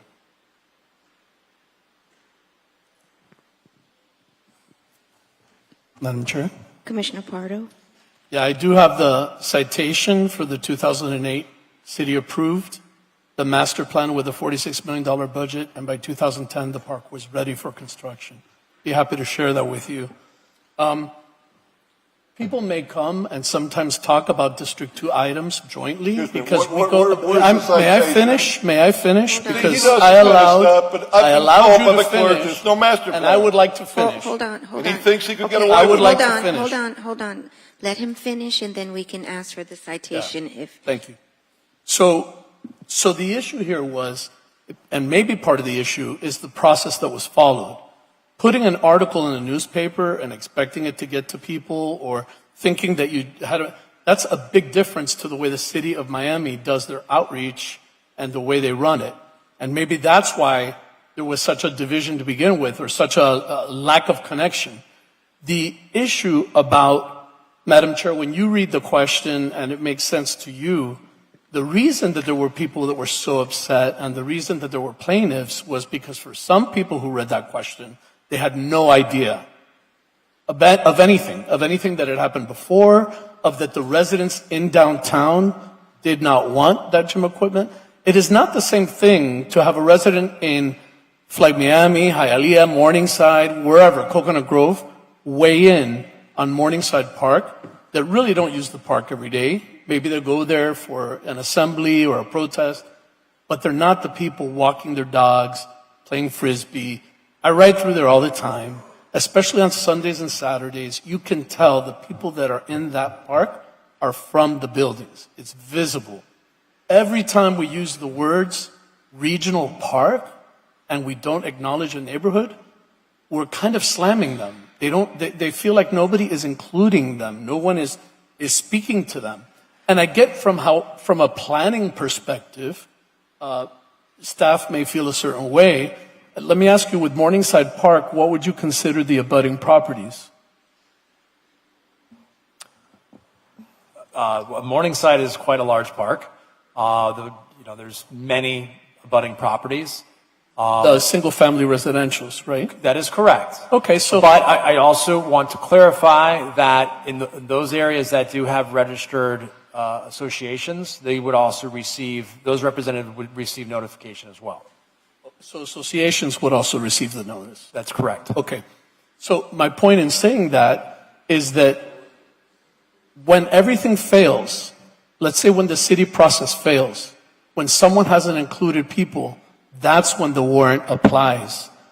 You made mention, like, we're not taking away anybody's voice, but we actually are taking away people's voices at the worst possible time when they need it, when they have a really big objection. Morningside, I guarantee you, if you put a gym equipment like that in Morningside, all hell would break loose without a lot of community outreach. Same with Peacock Park. I mean, that's just the nature of our districts. And what we have done really from the beginning is try to represent that, and that's all. The city filed a motion to dismiss this lawsuit. That motion was denied. I am totally willing to live with the outcome of the lawsuit. Whatever happens, happens. But I do feel the residents have earned the ability to see it through, and we should allow that to be seen through. Thank you. Madam Chair, brief. Again, Mr. Pardo talks like he's in another city. Never, never land. Talks about the residents not informed. The residents. Didn't you look at the vote in your district? Didn't you look at the vote across the street in those precincts? You lost hugely. So where's these residents that you claim that a majority of them are against the gym equipment? Or are you trying to say that they're all ignorant fools, that they can't read something, and that they get fooled so easily? No, they don't. You're trying to stop the sun with your finger, and you can't do that because the votes are there. You just can't accept having lost. You have this group that think that they're entitled, and they keep coming back with the same thing. You keep calling them to come back to see if they could intimidate us. Just like when you called last meeting that we had, your buddy, Little Billy, and Mr. Amandi, so they could come and attack the chairwoman because you were upset because she answered you correctly after you attacked her in one of your little Instagram stuff. And you bring them again, and you think you're going to intimidate with that. And I'm telling you, mister, you are so wrong, and you reached your limitation. Madam Chair, I just don't really know what to say because it's somewhere else. May Yeah, I well, provide maybe you want to attack Miguel Ferro again. Hold on a second. You want to talk about Miguel Ferro? Come on, you want to attack him again? You accused him, I don't know how many things so far. Anything you want to accuse him of now? Feel free. So I can tell you why you've attacked Miguel Ferro, and everybody can know. May I provide a brief No, comment? sir, no. You spoke at public comment. This isn't a quasi-judicial issue. You spoke at public comment. Thank you. Thank you, Madam Chairwoman. Thank you. Call the vote, Madam Chair. So I have a motion and a second. All in I'm favor? sorry, I'm sorry. Because I left it off where somebody was a party animal. Hang on a minute. Okay, I had to go to the bathroom and hang on a minute. Where are we at? What are we doing? We are voting on PZ4. Okay. It's going to, with the substitution, no LED signs in parks or city facilities. That is taken out. Civic spaces. And this will be reset for first reading. So we're deferring. We're not deferring it. We're voting on it as first reading, as amended. As a first reading. Is that what you want to voice Yes, on? sir. Yes, sir. That's my recommendation. Madam Chair? That's what you're advising, right? Yes, you're advising. Yes. One point of clarification. We are voting this on first reading. Yes. And between first reading and second reading, we are going to determine what we're going to do with the process. No, sir. You are saying that because you want to slow the process up. You want the 31 votes. No. Oh, yes. This is what's going on here. No. Listen. Yeah. You know what? You're making decisions in every darn meeting, not based upon what's best for the city, what's best upon listen. Mr. Reyes, because Listen. he wants to be mayor. Hey, hold No, on. it doesn't matter if I want to be mayor or not. Of course And I it want is. to clarify That's this. what it's all about. And let me tell you this. Sir. I am not. Stop it. I am all for Stop it. opening up the part. Let's use our inside voice and, as well. and We don't wait have what's to going to scream. happen. Commissioner I said it Reyes. before. Commissioner I mean, this Reyes. gentleman, he thinks to attack everybody. I understand, Commissioner Reyes. Just You're wrong. Okay. Okay. Let's use our inside voices. Okay. And point of clarification. Well, point of clarification. I want to know what we are voting on. He knows who we're voting upon. I don't know, man. Okay. He just wants to keep stalling. Okay, Commissioner Carollo, please, point of clarification for Commissioner Reyes, and then Commissioner Pardo would like to say something else. Okay, but let's not, I understand, out of hand. I understand we're very passionate, but we don't have to yell at each other, please. Yo no te aguanto a ti tampoco. Carajo. Okay. Tú estás todo equivocado. Yo quiero abrir el parque. Okay, buddy. Okay. Let's go at it. A mí no me amenaces. Yo no te tengo miedo a ti. Gentlemen, Enough. gentlemen, Cállate la boca y no jeringue más, gentlemen, okay? please. Okay. City Attorney, I think Commissioner Reyes has Yes. a So question. What are we voting on, sir? So all we're voting on now is PZ4, which was previously scheduled as a second reading. We are making it back to first reading. So we're going to vote on first reading on PZ4, which is the modified version of the ordinance that allows recreational facilities by right. It removes the language regarding the signs out of that amending ordinance. It allows community facilities by right except for libraries and museums, which will still require a warrant. My question is, are you including the signs and you're going to revisit the signs? The signs are being taken And out. the signs and all of that. Okay. That'll come back as a separate ordinance later. Yes, sir. And during that vote or whatever, are we agreeing because I believe that people spoke, and I told you 100 times, people spoke, are we opening up the the gym, and as people decide, and just wait until what's happening in court, because that is my proposal. Has to come back for second reading. It has to come back for second reading. For second reading, and then we can talk about that. Yes. We can talk about what people, because I believe in democracy. And I believe that people spoke their mind, but there are recourses that the residents have, and they are using their recourses, but people spoke about opening the park. A small minority financed by Mr. Parker. I'm not talking about that. You see, so I'm not going against you in this, but you believe whatever you want. Okay, Doesn't- Commissioner I mean, Reyes, doesn't Commissioner affect me at all. Reyes, Commissioner Reyes, Commissioner Pardo, would you like to say something else? I just wanted to further clarify that I do think it's important to streamline the process. And I think there's an opportunity where there's already existing equipment to maybe look at that and not needing warrants for that. I don't know, but I think it's important for us to get this right. And I think we should put in the time before the next meeting. I have a motion and a second. All in favor? Aye. Motion carries So- 5-0. What's the vote? No. So I have Commissioner Reyes and Commissioner Croyo. No, I'm sorry, Commissioner Reyes, you voted no, correct? No, I didn't vote. You voted 5-0. Yes, 5-0. Everybody voted in favor. Commissioner Croyo and Commissioner Pardo, you as well. 5-0, unanimous. Yes. As amended. Okay. May I have a motion to defer PZ 5 and 6? Motion. If we could deal with it already. Well, that's the recommendation of the. No, if we could deal with it already. If we could deal with it already, because this goes hand in hand with the others. PZ 4 makes PZ 6 moot. So you may want to defer PZ 5 and 6. No, it does not. PC 4 does not make PC 5 or 6 mute. They're two different motions altogether. Mr. City Attorney? Now, Hold on, let me hear from the City Attorney.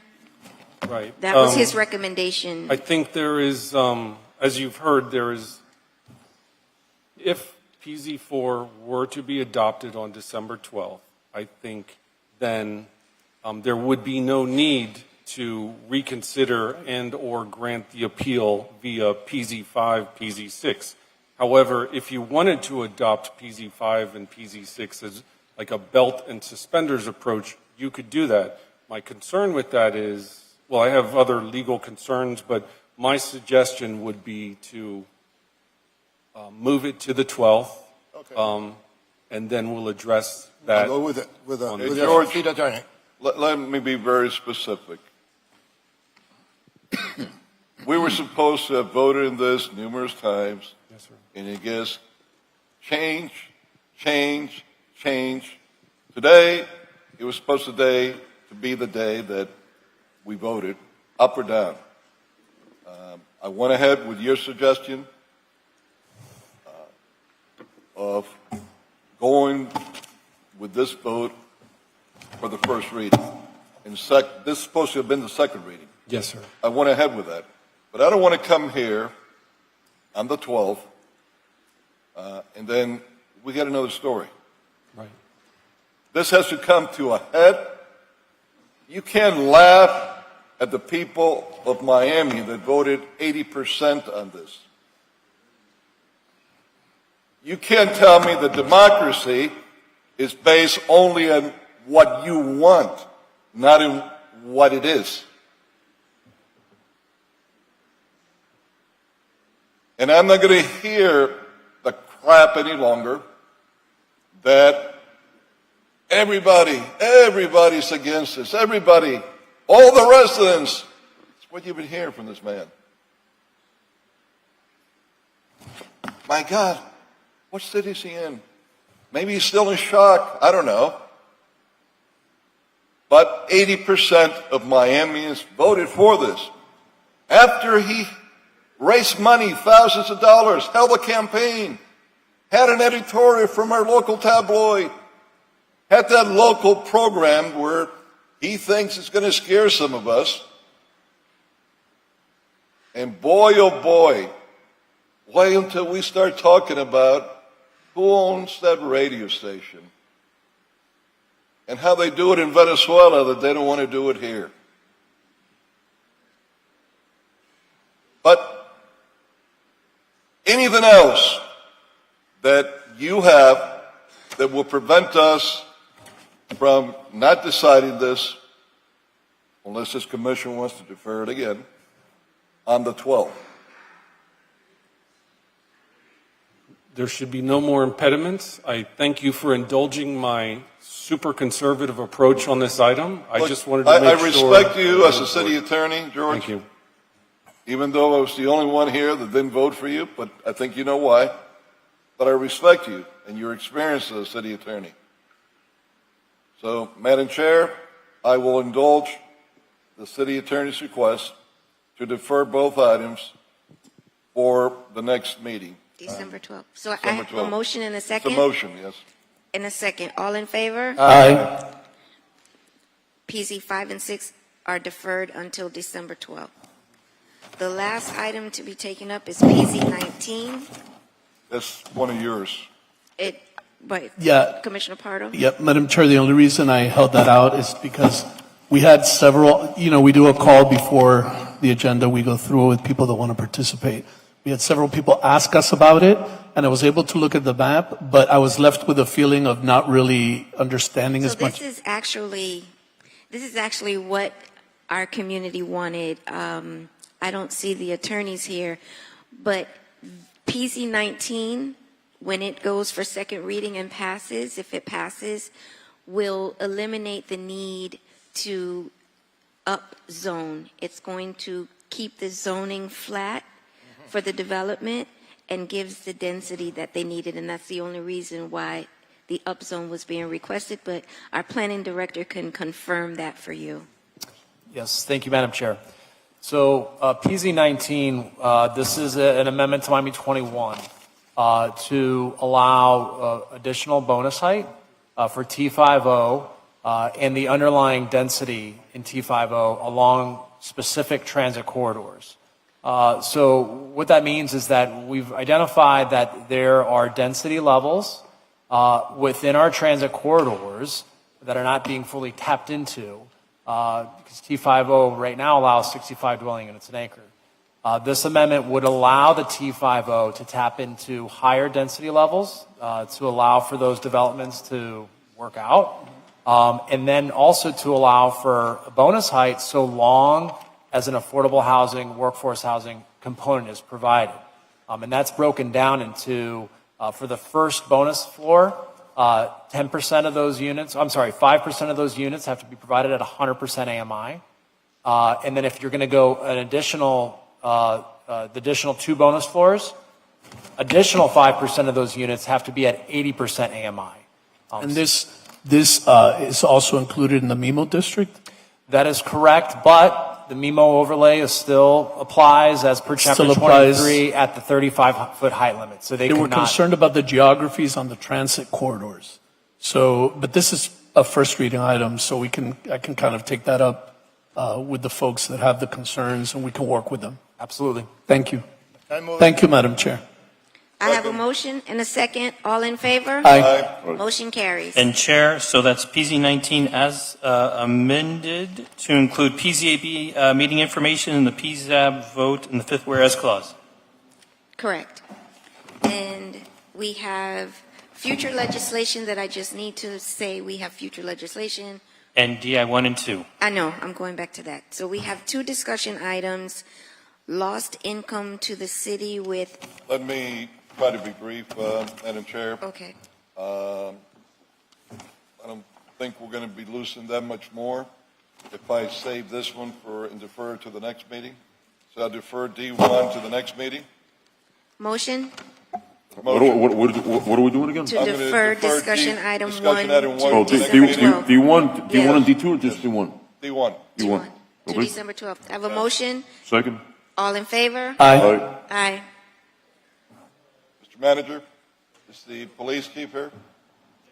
If he could ask him to come, please.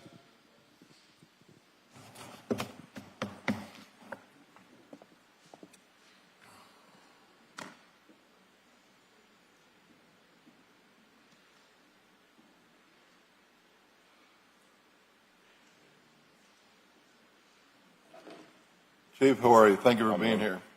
Good evening. Manny Morales, Chief of Police. Good evening, Chief. Chief, and this is good that we deal with it now because you might need to come back with what I'm going to be asking of you for the next meeting. How many boats do we have in the Marine Patrol as of today that are usable? Boats in Marine Patrol, sir? Yeah, usable for patrol. So right now we have 11 boats in Marine Patrol. And personnel, we have 1 lieutenant, 2 sergeants, and 14 officers right now. And 14 officers. You got 17 in personnel altogether. Yes, sir. Marine Patrol. How many of those 11 boats are you using? Can we use? How many are actually being used? So at 11 boats, I want to say 2 are shallow, so we don't use them all the time. And then we have... Okay, so you really have 9 because the other 2 are shallow. Well, they're special purpose, so we only use them That's why I said that. like Blue Lagoon and the other locations. The ones that we get the most use are the 3 latest ones that we got with the assistance of the Grant Department and Fine, which are the safety boats, which one is bought with the UASI money, which is a SWAT boat, but we use for Marine Patrol because we have SWAT personnel on it. And then we have 2 other safe boats that we use. Those are the ones that get the most use. Out of those 9, do you have one now that you don't have sufficient personnel to fill it? To put out there? The way that we rotate it and the amount of personnel that we have, sir, I can only have at a maximum maybe 3 or 4 being used at the same time. Is that the question that you're asking? Yes. Okay. So I can use a maximum of 4 at a given time. In actuality, you're not going to have 4, I don't think, at the same time unless it's special events or something. Not on a 24-hour basis. At the same time, 2 or 3? So at probably 3 at the same time. Okay. Because that's 2 officers per boat just for safety since you're out there on the water. I We're talking about understand that. kind of split up. Here is what I'd like to know from you and the managers here, so we're going through the manager. Yes, sir. Miami River, as you know, you've been around for a long time. It's a critical part of our commerce in the city, of traffic going through there. We have a lot of restaurants down in the river that people like to go to. We're getting a lot more traffic than in the past. Now that I have the majority of Brickell in my district, I have been getting a lot of requests for Marine Patrol to be there. Neighbors are complaining that at night you're getting all these party boats that are coming into late hours of the night. They can't sleep. Others are speeding through there. I think there's 4 of us that share the Miami River. Commissioner Gabela, Commissioner King, myself, and a little bit at the entrance, Commissioner Pardo. I don't believe, correct me if I'm wrong, I don't think Commissioner Reyes has any. Yeah, sure. Thank you. Now, what can we do, Chief, to be able to include another patrol boat? And if it's money, I'll get you the money. You get the boat. But for additional police officers, if it's money, that I'll get you right here today. But I don't know if you have enough people trained or people that you could pull to be trained in Marine Patrol right away. So it's not going to do us any good if you get a boat, but you don't have the people to put in there immediately. So what I want you to come back on the 12th with is what plan can you present to us to increase, in particular at night, right at the entrance of the river? You know, I don't care who it is. The minute they see a Miami patrol boat up there, Miami Police Patrol boat, they have a different attitude. I think you know it. What can you come up with, and I'm again going through the manager, that you could present a stronger plan of action in patrolling that river, in particular the entrance at night, so that the residents could have some peace and quiet. And frankly, I've seen it myself. The speeding is getting out of hand at times, and the wakes, and there's just a lot of activity, a lot more than we've ever had, Chief. So, Commissioner, I hear loud and clear. One of the things that was synonymous with what you're stating is during the budget hearings, a lot of our community came up, and when they were voicing their concerns, one of the concerns was the patrolling of the river. So as of September 25th, we added 2 additional bodies to Marine Patrol. There was 12 before September 25th. We added the 2 ones.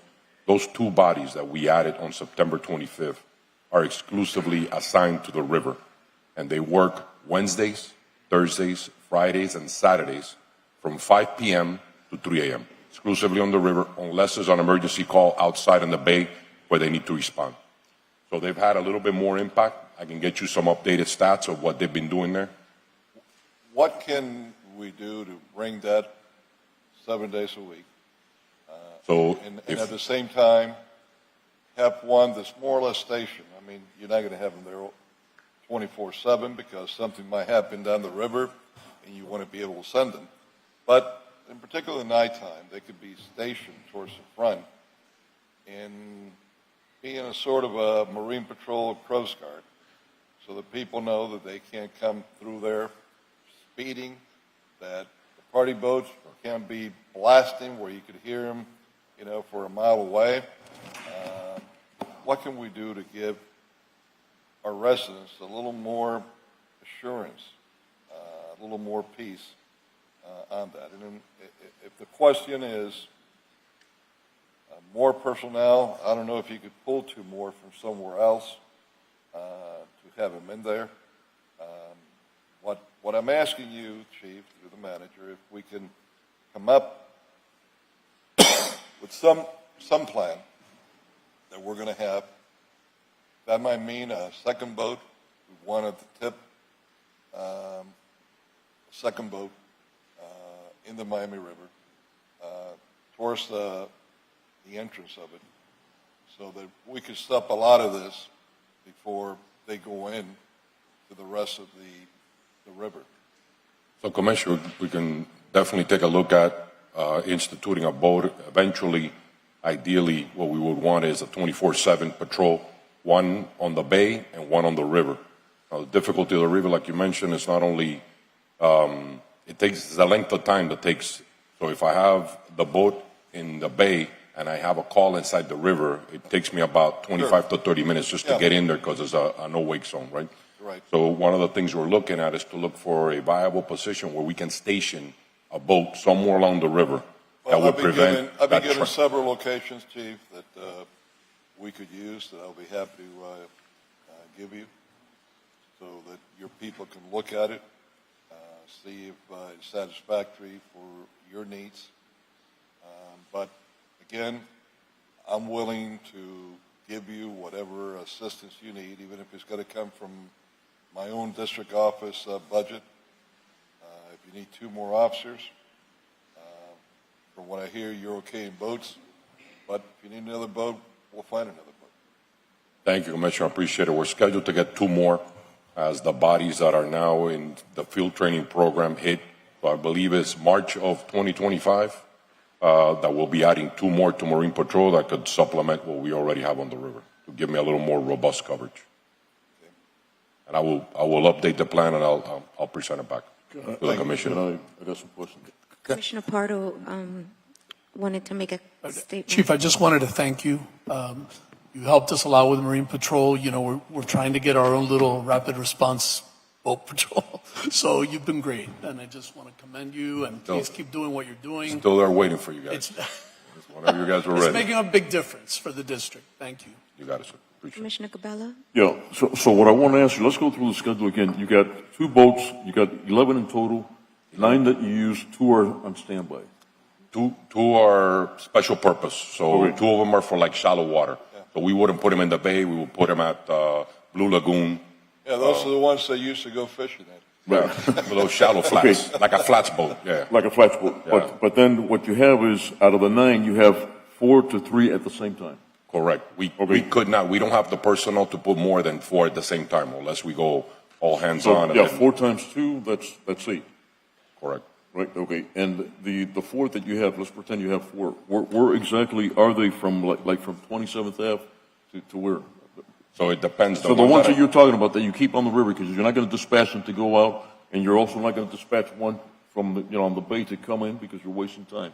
So the one that's, Commissioner, the one that's dedicated to the river on Wednesday, Thursday, Friday, and Saturday, right, from 5P to 3A, that one's on the river. So it could be anywhere from the mouth of the river in Brickell all the way to 27th Avenue, past a little bit of the 27th Avenue Bridge. So it could be anywhere in there, handling calls for service or any requests that they have, or the officers do have the discretion to enforce in the areas where they know from their experience patrolling the river where there might be an issue. And that's all hours of the day, is there shifts? That's just the one that's there from Wednesday, Thursday, Friday, Saturday, from 5P to 3A. I'm sorry, from what? 5 p.m. Yeah. to 3 a.m. To That's 3 an a.m. exclusive river patrol. The other 7 days of the week that we have and the earlier hours, we got boats that are sharing. So we'll have 1 or 2 boats that are sharing.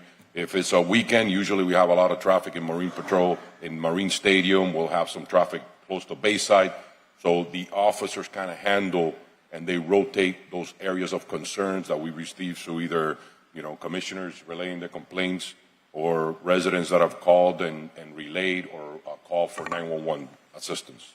But- So I'm I'm sorry, sorry. go ahead. I'm Madam sorry. Chair? Go ahead, sir. I apologize. Yeah, no problem. Just wanted to, real quick, out of the four, you've got 1 out in the bay, right? And the 3 others are inside the river? Yes, on those hours, and when it's Got it. not, it's like before 5 p.m., there could be a boat answering calls on the river, on the bay. Okay. Just one question. Is that us only on the river, or do we also have FWC? What Coast Guard, do we have any other assets out there besides ourselves at those times? So we have. I'm trying to learn here, Get an idea of I what we have appreciate going on. It's a little bit kind of random. So on the bay, we share with the county. It helps out a little bit more on the port side for the Port of Miami, but they do help out outside on the maritime areas where the jurisdiction falls into the county waters. The Florida Wildlife Commission helps us out as well. They have jurisdiction statewide, but the majority of the individuals that patrol the river is the city of Miami. That's our main responsibility. The county does help out every once in a while. They were sending us to augment our numbers. They were sending us some assistance during the weekends, on Friday and Saturday, earlier in the day.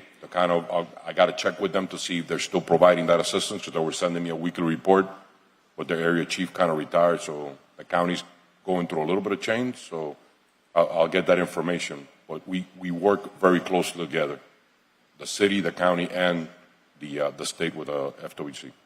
Thank you. Madam Chair? Commissioner Reyes? Yes. Although I don't have any part of the river, I have received a lot of complaints, particularly from residents around the river, that illegal charters, they come and they pick up a group of people and then they go out and they party and they come back with all the noise and all of that. And they are a ton of illegal charters in going on in the river. Are you doing something about it? Are you trying to stop them and check if they have a license or whatever?